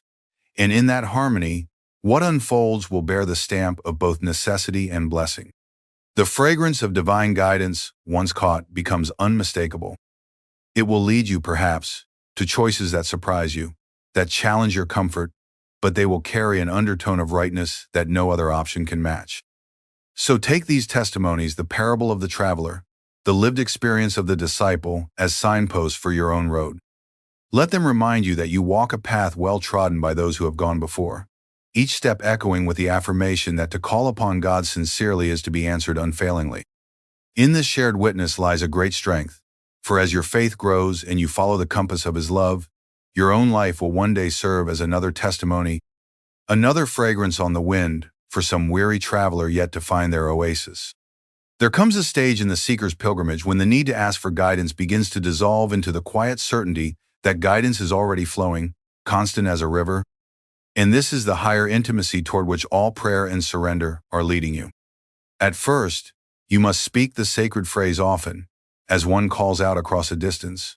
But over time, as trust deepens and the awareness of His nearness becomes unshakable, you will find that the call is answered even before your lips move, for God has moved from being the one you appeal to into being the companion who walks step for step beside you. This shift is not marked by grand fanfare. Rather, it is as subtle as waking to find that dawn has already broken, that the room is full of light though you cannot name the exact moment the darkness yielded. I would have you think of the relationship between a loving parent and a small child. In the early years, the child must often cry out, "Help me," or "Show me the way," and the parent responds each time, guiding with patience and care. But as the bond strengthens, the parent anticipates the child's needs, steering them gently by a hand held without effort, protecting them from unseen dangers, and leading them through unfamiliar places without the child ever needing to ask. The child moves freely, yet always within the sphere of the parent's attentive presence. So it is when God's companionship becomes your constant reality. The sense of separation that required verbal appeal gives way to a seamless flow of knowing, of responding, of moving together. To taste this state, I urge you to practice sitting in silence without words, not as an exercise in emptiness, but as a shared gaze with the infinite. Sit upright, your gaze lifted to the spiritual eye, and imagine that God's eyes are meeting yours there, not in judgment, but in the fullness of love. Feel that He already knows the questions of your heart, the crossroads ahead, the unseen curves in your path, and that He is already guiding your steps with a wisdom that requires no verbal instruction. Your role is simply to be present, to match your awareness to His, like two musicians tuning to the same note until they resonate in perfect unison. In this wordless companionship, you will discover that many of the anxieties which once drove you to urgent prayer begin to fade, not because your needs are ignored, but because they are met before they can ripen into fear. Life's challenges will still come, as they must in this earthly school, but you will meet them as one who walks with the Master's arm around your shoulders, steady and sure, never alone. This is the fulfillment of the sacred phrase you have been given, not merely to call for His guidance, but to live so attuned to Him that every step, every breath, is already aligned with the compass of His will. And in that alignment, the journey itself becomes the destination, for you have found the one who was guiding you all along. Now, beloved, as our time together draws toward its final moments, I would have you not only understand but embody the sacred phrase that has been the thread through all we have spoken. We will speak it together, slowly, deliberately, allowing each syllable to resonate through the temple of your body and out into the vast sanctuary of the spirit. Sit quietly, spine straight, the body still as a chalice holding the wine of divine presence. Lift your gaze gently to the point between the eyebrows, that inner star window through which the soul beholds eternity. Inhale softly, as though drawing in the breath of God Himself, and then with the exhalation, let your voice, or if you must, the voice of your heart shape the words, "Guide me, for Thou art my only compass." Feel how the first part, "Guide me," is the opening of a door, a gesture of holy vulnerability, the willingness to be led. Linger in that openness for a heartbeat before letting the phrase move into, "For Thou art," which is the recognition of the Beloved standing before you, as real as the sun, as near as your pulse. And then, "My only compass" here, release all other claimants to your trust, all false maps, all fickle stars. Let every lesser guide fall away so that only the radiant north of His will remains. Speak it once more, and again, each repetition, not a redundancy but a deepening, like a mantra being carved into the stone of your awareness. As you repeat it, let your mind grow still between the phrases, resting in the subtle hum of its vibration. Imagine these words as seeds drifting down into the fertile soil of your subconscious, where they will germinate unseen, sending roots deep into the bedrock of your being. With each cycle of repetition, you are inscribing upon the inner sky a constellation that will guide you through every night of uncertainty, every storm that would obscure the shore. This is not a mere practice, but a sealing, a spiritual decree written in the language of surrender and trust, witnessed by the infinite who dwells within you. Now, as I bless you in the manner my own gurus bless me, I say, may the compass of His love always point you home. May the light of His guidance be the star you never lose sight of, and may the touch of His presence steady your steps in the valleys and upon the heights alike. Hold this vibration a moment longer, letting the words dissolve into the silence from which they came, for it is in that silence that God's answering voice resounds most clearly. And when you rise from this stillness, carry the echo of that phrase with you, not as a memory of our time here, but as the living heartbeat of your journey henceforth. And so, dear one, we come to the benediction, the final sealing of this sacred exchange, though the path it describes is without end. I would have you walk from this moment not as one who is searching desperately in the shadows, but as one who has been found, gathered into the arms of the eternal guide. Let these words be my last gift to you in this sitting. Walk on, not as one lost, but as one found. Let them settle upon your heart, as the evening dew settles gently upon the petals of a flower, refreshing and renewing without fanfare, yet leaving a fragrance that lingers through the night. You have been given a compass that is not of brass and needle, but of light and love, a compass hidden within you, pointing always to the inner sanctuary where God waits, not idle, but ever reaching toward you. As you leave this space, there will come moments when the outer world presses heavily against you, when voices of doubt, fear, and distraction crowd around like merchants in a busy market, each calling for your attention. In those moments, pause, close your eyes, even for the length of a single breath. Inhale as though gathering all your scattered energies back to the center, and then exhale into the phrase that has become your anchor, guide me, for thou art my only compass. Let its vibration clear the air within you until the noise fades and you feel again the steady pull of his presence. Then, step forward not into the arms of certainty about every detail, but into the certainty that he is walking with you, that the path will reveal itself at the pace your soul is ready to meet it. In the quiet that follows this farewell, let your awareness sink into the gentle hum beneath all of life's movements, the divine music that never ceases, even when your ears are turned elsewhere. This is the song of God's companionship, and if you will but incline your heart to it, you will find that it leads you unerringly through joy and sorrow, through gain and loss, through every season of the soul. As you carry this truth into your days, may each step you take be illumined by the golden thread of his guidance, each choice be infused with the fragrance of his love, and each breath be a silent affirmation of your eternal place in his keeping. And now I release you into the embrace of that infinite friend who has been the unseen partner in our conversation. The music will fade, the words will end, but the guidance will not cease. Walk on in peace, in trust, and in joy, for the compass of his love will always, always point you home. I must confess something that may surprise you. For years, I struggled with deep inner resistance to my spiritual calling. Then a wise saint taught me to speak my name backwards before sleep, and everything shifted. The very identity that seemed to limit me became the key to my liberation. Today, I'll share this sacred practice that transformed my entire existence. My dear friend, I want to share with you something so powerful, so transformative, that it may sound almost too simple to believe. But I ask you to listen with your heart, not just your mind, because what I'm about to teach you has the power to completely change your life in exactly 7 days. Perhaps you feel stuck in patterns that no longer serve you. Maybe you wake up each morning feeling like you're wearing a costume that doesn't quite fit, playing a role that doesn't match who you truly are inside. Or perhaps you've tried many spiritual practices but still feel disconnected from your deeper purpose, as if there's an invisible barrier between you and your highest potential. What if I told you that this barrier is woven into the very fabric of how you identify yourself? What if the solution isn't to add more to your spiritual practice, but to undo something so fundamental that you've never questioned it, your relationship with your own name? By the end of our time together today, you will understand why your birth name carries both the seeds of your limitations and the key to your liberation. You will learn an ancient practice that takes less than 5 minutes each night, but creates transformations so profound that people around you will notice the change within days. Most importantly, you will discover how to dissolve the false self that has been keeping you small and awaken to the magnificent being you truly are. This isn't positive thinking or wishful manifestation. This is sacred science, a technique passed down through lineages of enlightened masters who understood the deepest mysteries of consciousness. I learned this practice from my own guru, Sri Yukteswar, who received it from his teacher, and now I pass it to you with the same love and reverence with which it was given to me. Let me begin by sharing the story of how this practice came into my life, because my own resistance and transformation may mirror your own journey from skepticism to wonder.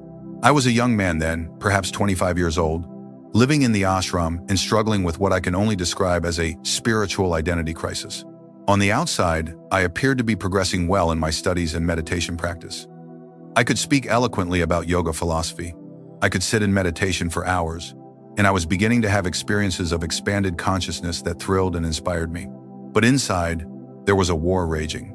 Part of me felt called to dedicate my entire life to God in spiritual service, while another part clung desperately to my old dreams of worldly success and recognition. I wanted to surrender completely to the divine will, yet I found myself constantly planning and scheming about how to make a name for myself in the world. The very phrase, "make a name for myself," would later take on profound significance, but at the time, I was simply tormented by this inner conflict. I would pray for hours, begging God to remove my ego and worldly desires, yet each morning I would wake up with the same restless ambitions, the same attachment to my personal identity and reputation. My guru, Sri Yukteswar, watched this struggle with the patient compassion of a true master. For months he said nothing directly about my condition, but I could feel his understanding gaze whenever my inner turmoil became particularly intense. Then one evening, as we sat together after the other disciples had retired for the night, he spoke words that would change my life forever. "Mukunda," he said, using my birth name, "you are trying to kill the ego with the ego. You are trying to use the very sense of self that creates your problems to solve your problems. This is like trying to lift yourself by pulling on your own hair." I nodded, feeling the truth of his words but still confused about what to do differently. "Your name," he continued, "carries the vibration of all your inherited patterns, all your family karma, all the expectations and limitations that were placed upon you from birth. Every time someone calls you by this name, every time you think of yourself with this identity, you strengthen the very bonds you seek to break." I felt a flutter of panic. Was he suggesting I change my name? Many spiritual seekers took new names when they joined ashrams, but somehow that felt like running away from my problems rather than solving them. As if reading my thoughts, he smiled gently. "I am not asking you to abandon your name, child. I am asking you to reverse its power over you. Tonight, before you sleep, I want you to speak your name backwards 21 times. I stared at him in confusion. "Backwards, Guruji? You mean like Adnukum instead of Mukunda?" "Exactly so, but not carelessly, not mechanically. With the same devotion you would bring to chanting the names of God. Because in reversing the sound vibration of your identity, you begin to unweave the very fabric of ego consciousness that has bound you to suffering." I must admit, my first reaction was disappointment. After months of expecting some profound teaching or advanced meditation technique, this seemed almost childishly simple. But I had learned to trust my guru's guidance even when I didn't understand it, so I agreed to try. That night, lying in my bed in the darkness, I began to speak my name backwards. Adnukum, Adnukum, Adnukum. It felt strange, almost silly at first. The reverse sounds seemed to have no meaning, no connection to anything I recognized. But as I continued, something subtle began to shift. With each repetition, I felt a loosening, as if invisible threads that had bound my consciousness were gently being untied.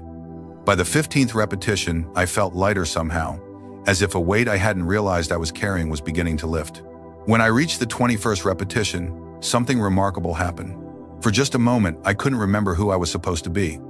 The familiar sense of Mukunda, with all his problems and ambitions and spiritual struggles, simply wasn't there. Instead, there was just pure awareness, peaceful and free. I fell asleep in that state of identityless peace, and my dreams that night were unlike any I had ever experienced. Instead of the usual chaotic mix of memories and anxieties, I found myself in a realm of pure light, where beings of wisdom shared profound truths without words, where love was not an emotion but the very substance of existence. When I awakened the next morning, I felt different. Not dramatically, not in a way that others would immediately notice, but as if some fundamental frequency in my being had shifted. The internal war that had been raging for months felt somehow less intense, less urgent. Over the following 6 days, I continued the practice as my guru had instructed. Each night, the reverse name chanting felt more natural, more powerful. Each morning, I awakened with greater peace, clearer purpose, and less attachment to the personality patterns that had once seemed so solid and unchangeable. On the 7th morning, I experienced what I can only describe as a complete transformation of consciousness. I awakened not as Mukunda trying to become spiritual, but as pure spirit temporarily wearing the costume of Mukunda. The difference was everything. The worldly ambitions that had tormented me weren't suppressed or destroyed. They simply no longer had any pull on my consciousness. It was as if I had been trying to escape from a prison cell, only to discover that the door had been unlocked all along and I was free to walk out whenever I chose.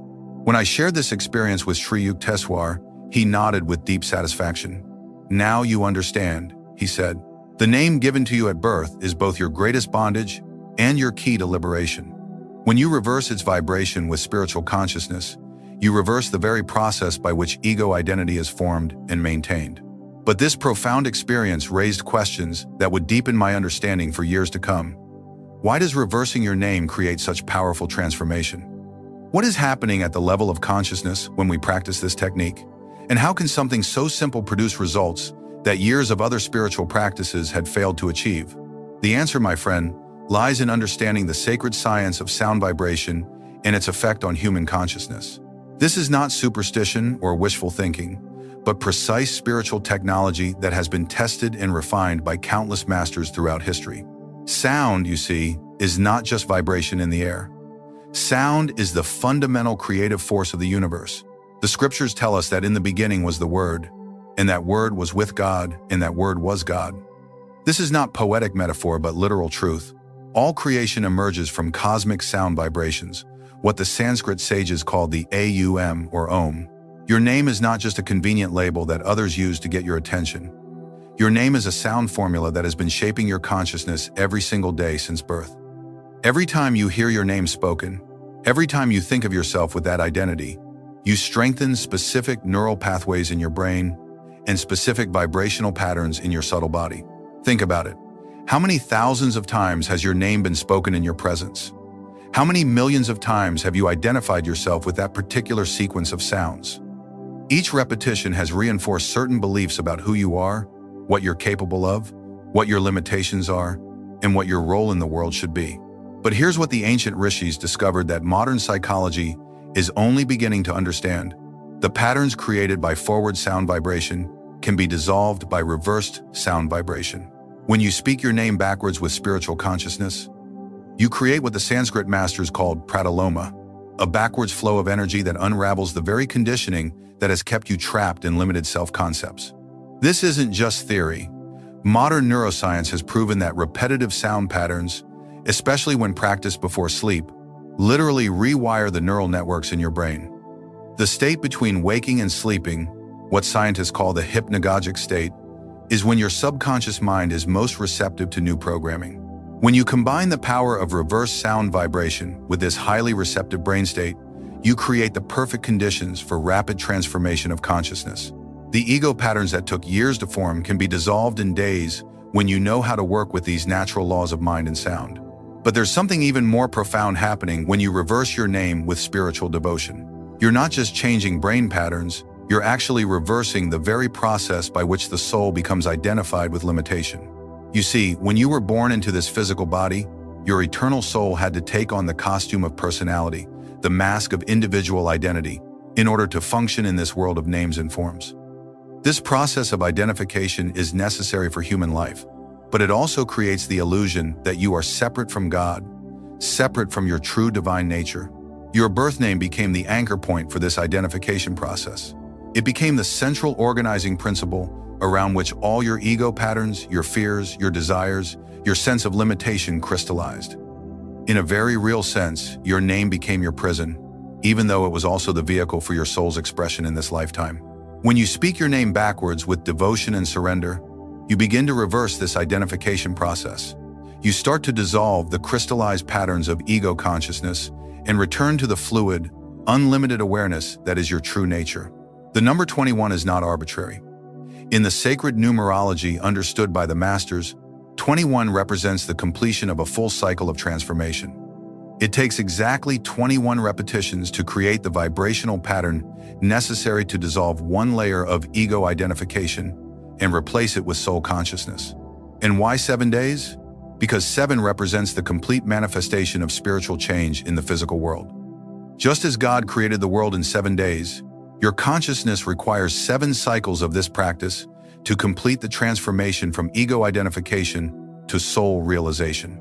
This is why I can promise you with complete confidence that if you practice this technique exactly as I will teach you, your life will shift in measurable ways within 7 days. This is not hope or belief. This is spiritual law, as reliable as the law of gravity. But understanding this principle is one thing, knowing how to practice it correctly is another. Let me share another story that will help you understand both the power and the proper application of this sacred technique. Many years ago, when I was teaching in America, a student came to me in great distress. His name was Robert, and he was a successful businessman who had achieved everything the world told him would make him happy: wealth, recognition, a beautiful family, yet he felt completely empty inside. "I feel like I'm living someone else's life," he told me. "Every morning I put on this costume of successful Robert and play a role that feels completely foreign to my soul. I'm desperate to find my true purpose, but I don't even know who I really am underneath all these expectations and achievements." I recognized immediately that Robert's suffering came from over-identification with his worldly identity. His ego self had become so developed, so successful in conventional terms, that it had completely overshadowed his spiritual nature. I taught him the reverse name practice, explaining the principles just as I'm sharing them with you now. But Robert, being a practical man, wanted to know exactly what he could expect to experience. "Will I lose my motivation for business?" he asked. "Will I stop caring about my family responsibilities? I want spiritual growth, but I can't abandon my worldly duties." I assured him that true spiritual awakening doesn't make you irresponsible or disconnected from life. Instead, it frees you to fulfill your dharma, your righteous duties, with greater efficiency and joy, because you're no longer acting from ego-driven compulsion, but from soul-guided choice. Robert began the practice that very night. For the first 3 days, he reported feeling somewhat disoriented, as if his usual sense of self was becoming less solid, less automatic. He found himself questioning assumptions about his identity that he had never examined before. On the 4th night, he experienced what he described as a profound dream, where he met his true self, a being of light and love who showed him his real purpose in this lifetime. This being explained that all his worldly success had been preparation for a greater service that would now unfold naturally. By the 7th day, Robert had undergone a complete transformation. He still ran his business, still cared for his family, still engaged fully with his worldly responsibilities. But now he did so from a place of inner freedom rather than compulsive attachment. "I feel like I woke up from a long dream," he told me. "I'm still Robert, but now I know that Robert is just a role I'm playing, not who I really am. It's like the difference between being trapped in a movie and choosing to act in one." Within 6 months, Robert had restructured his entire business to serve humanitarian causes while maintaining profitability. He became a completely different kind of leader, compassionate rather than driven, inspiring rather than demanding, successful in ways that blessed everyone around him. This transformation illustrates the profound truth that I want you to understand. When you dissolve false identification with your ego personality, you don't lose your individuality or effectiveness. Instead, you discover your true individuality, your authentic self that can express divine love and wisdom through whatever role life asks you to play. But how exactly do you practice this technique? What are the specific steps that will allow you to experience this same transformation? Let me guide you through the exact method that will change your life starting tonight. First, you must properly prepare your sacred name formula. Take your full birth name, first, middle, and last name as they appear on your birth certificate. This is important because your birth name carries the complete vibrational pattern of your incarnate identity. Now, reverse each name separately. So if your name is John Michael Smith, you would reverse it to Nyoj Liachim Haitims. Practice speaking these reverse sounds until you can pronounce them clearly and smoothly. Don't worry about whether they sound strange. They're supposed to sound unfamiliar because you're literally creating new vibrational patterns. The pronunciation doesn't have to be perfect, but it should be clear and intentional. You're working with sound vibration, so the actual sounds you make are important. Take a few minutes during the day to practice saying your reverse name until it feels comfortable on your tongue. Next, you must create the proper mental attitude. This is not a mechanical repetition, but a sacred practice. As you prepare for sleep each night, approach this technique with the same reverence you would bring to prayer or meditation. You are about to engage with the very forces that shape consciousness itself. Set up your sleep environment to support spiritual receptivity. Make sure your room is quiet, comfortable, and free from distractions. Turn off all electronic devices if possible. Create an atmosphere of peace and sanctuary. As you lie in bed, ready for sleep but still fully conscious, begin your practice. Take a few deep breaths to center yourself. Then start speaking your reverse name with devotion and focus. Noj Lea Samhidams. Speak it clearly, with intention, feeling the unfamiliar sounds breaking up the familiar patterns of self-identification. Don't rush. Let each repetition sink into your consciousness before moving to the next. Count carefully to 21. If you lose count, simply start over. If you fall asleep before completing all 21 repetitions, don't worry, the practice is still effective. Your subconscious mind continues the process even after your conscious mind has surrendered to sleep. As you speak your reverse name, maintain an attitude of surrender and openness. You're not trying to force anything to happen. You're simply creating the conditions for natural transformation to occur. Trust that the divine intelligence within you knows exactly how to use this practice for your highest good. With each repetition, feel yourself becoming lighter, less attached to the familiar sense of identity that has defined you. Don't analyze or try to understand what's happening. Simply allow the process to unfold. After you complete the 21st repetition, lie quietly for a few moments, feeling the space of consciousness that remains when the usual sense of self becomes less solid. Then allow yourself to drift naturally into sleep, carrying this expanded awareness with you into the realm of dreams. Practice this technique for exactly 7 consecutive nights. Don't skip a night and don't extend beyond 7 days for your first cycle. The 7-day pattern creates a complete vibrational shift that needs to integrate before you continue. During these 7 days, pay attention to subtle changes in your consciousness. You may notice that you're less reactive to situations that usually trigger strong emotions. You might find yourself making different choices, speaking more authentically, or feeling less concerned about others' opinions of you. Some people experience vivid dreams during this week, often involving meetings with wise beings or experiences of flying or moving through dimensions of light. These dreams are signs that your consciousness is expanding beyond its usual limitations. Others notice changes in their daily life. Synchronicities increase, new opportunities appear, relationships improve, or creative inspiration flows more freely. These are external reflections of the internal transformation taking place. If you experience resistance or unusual emotional intensity during the week, this is normal and beneficial.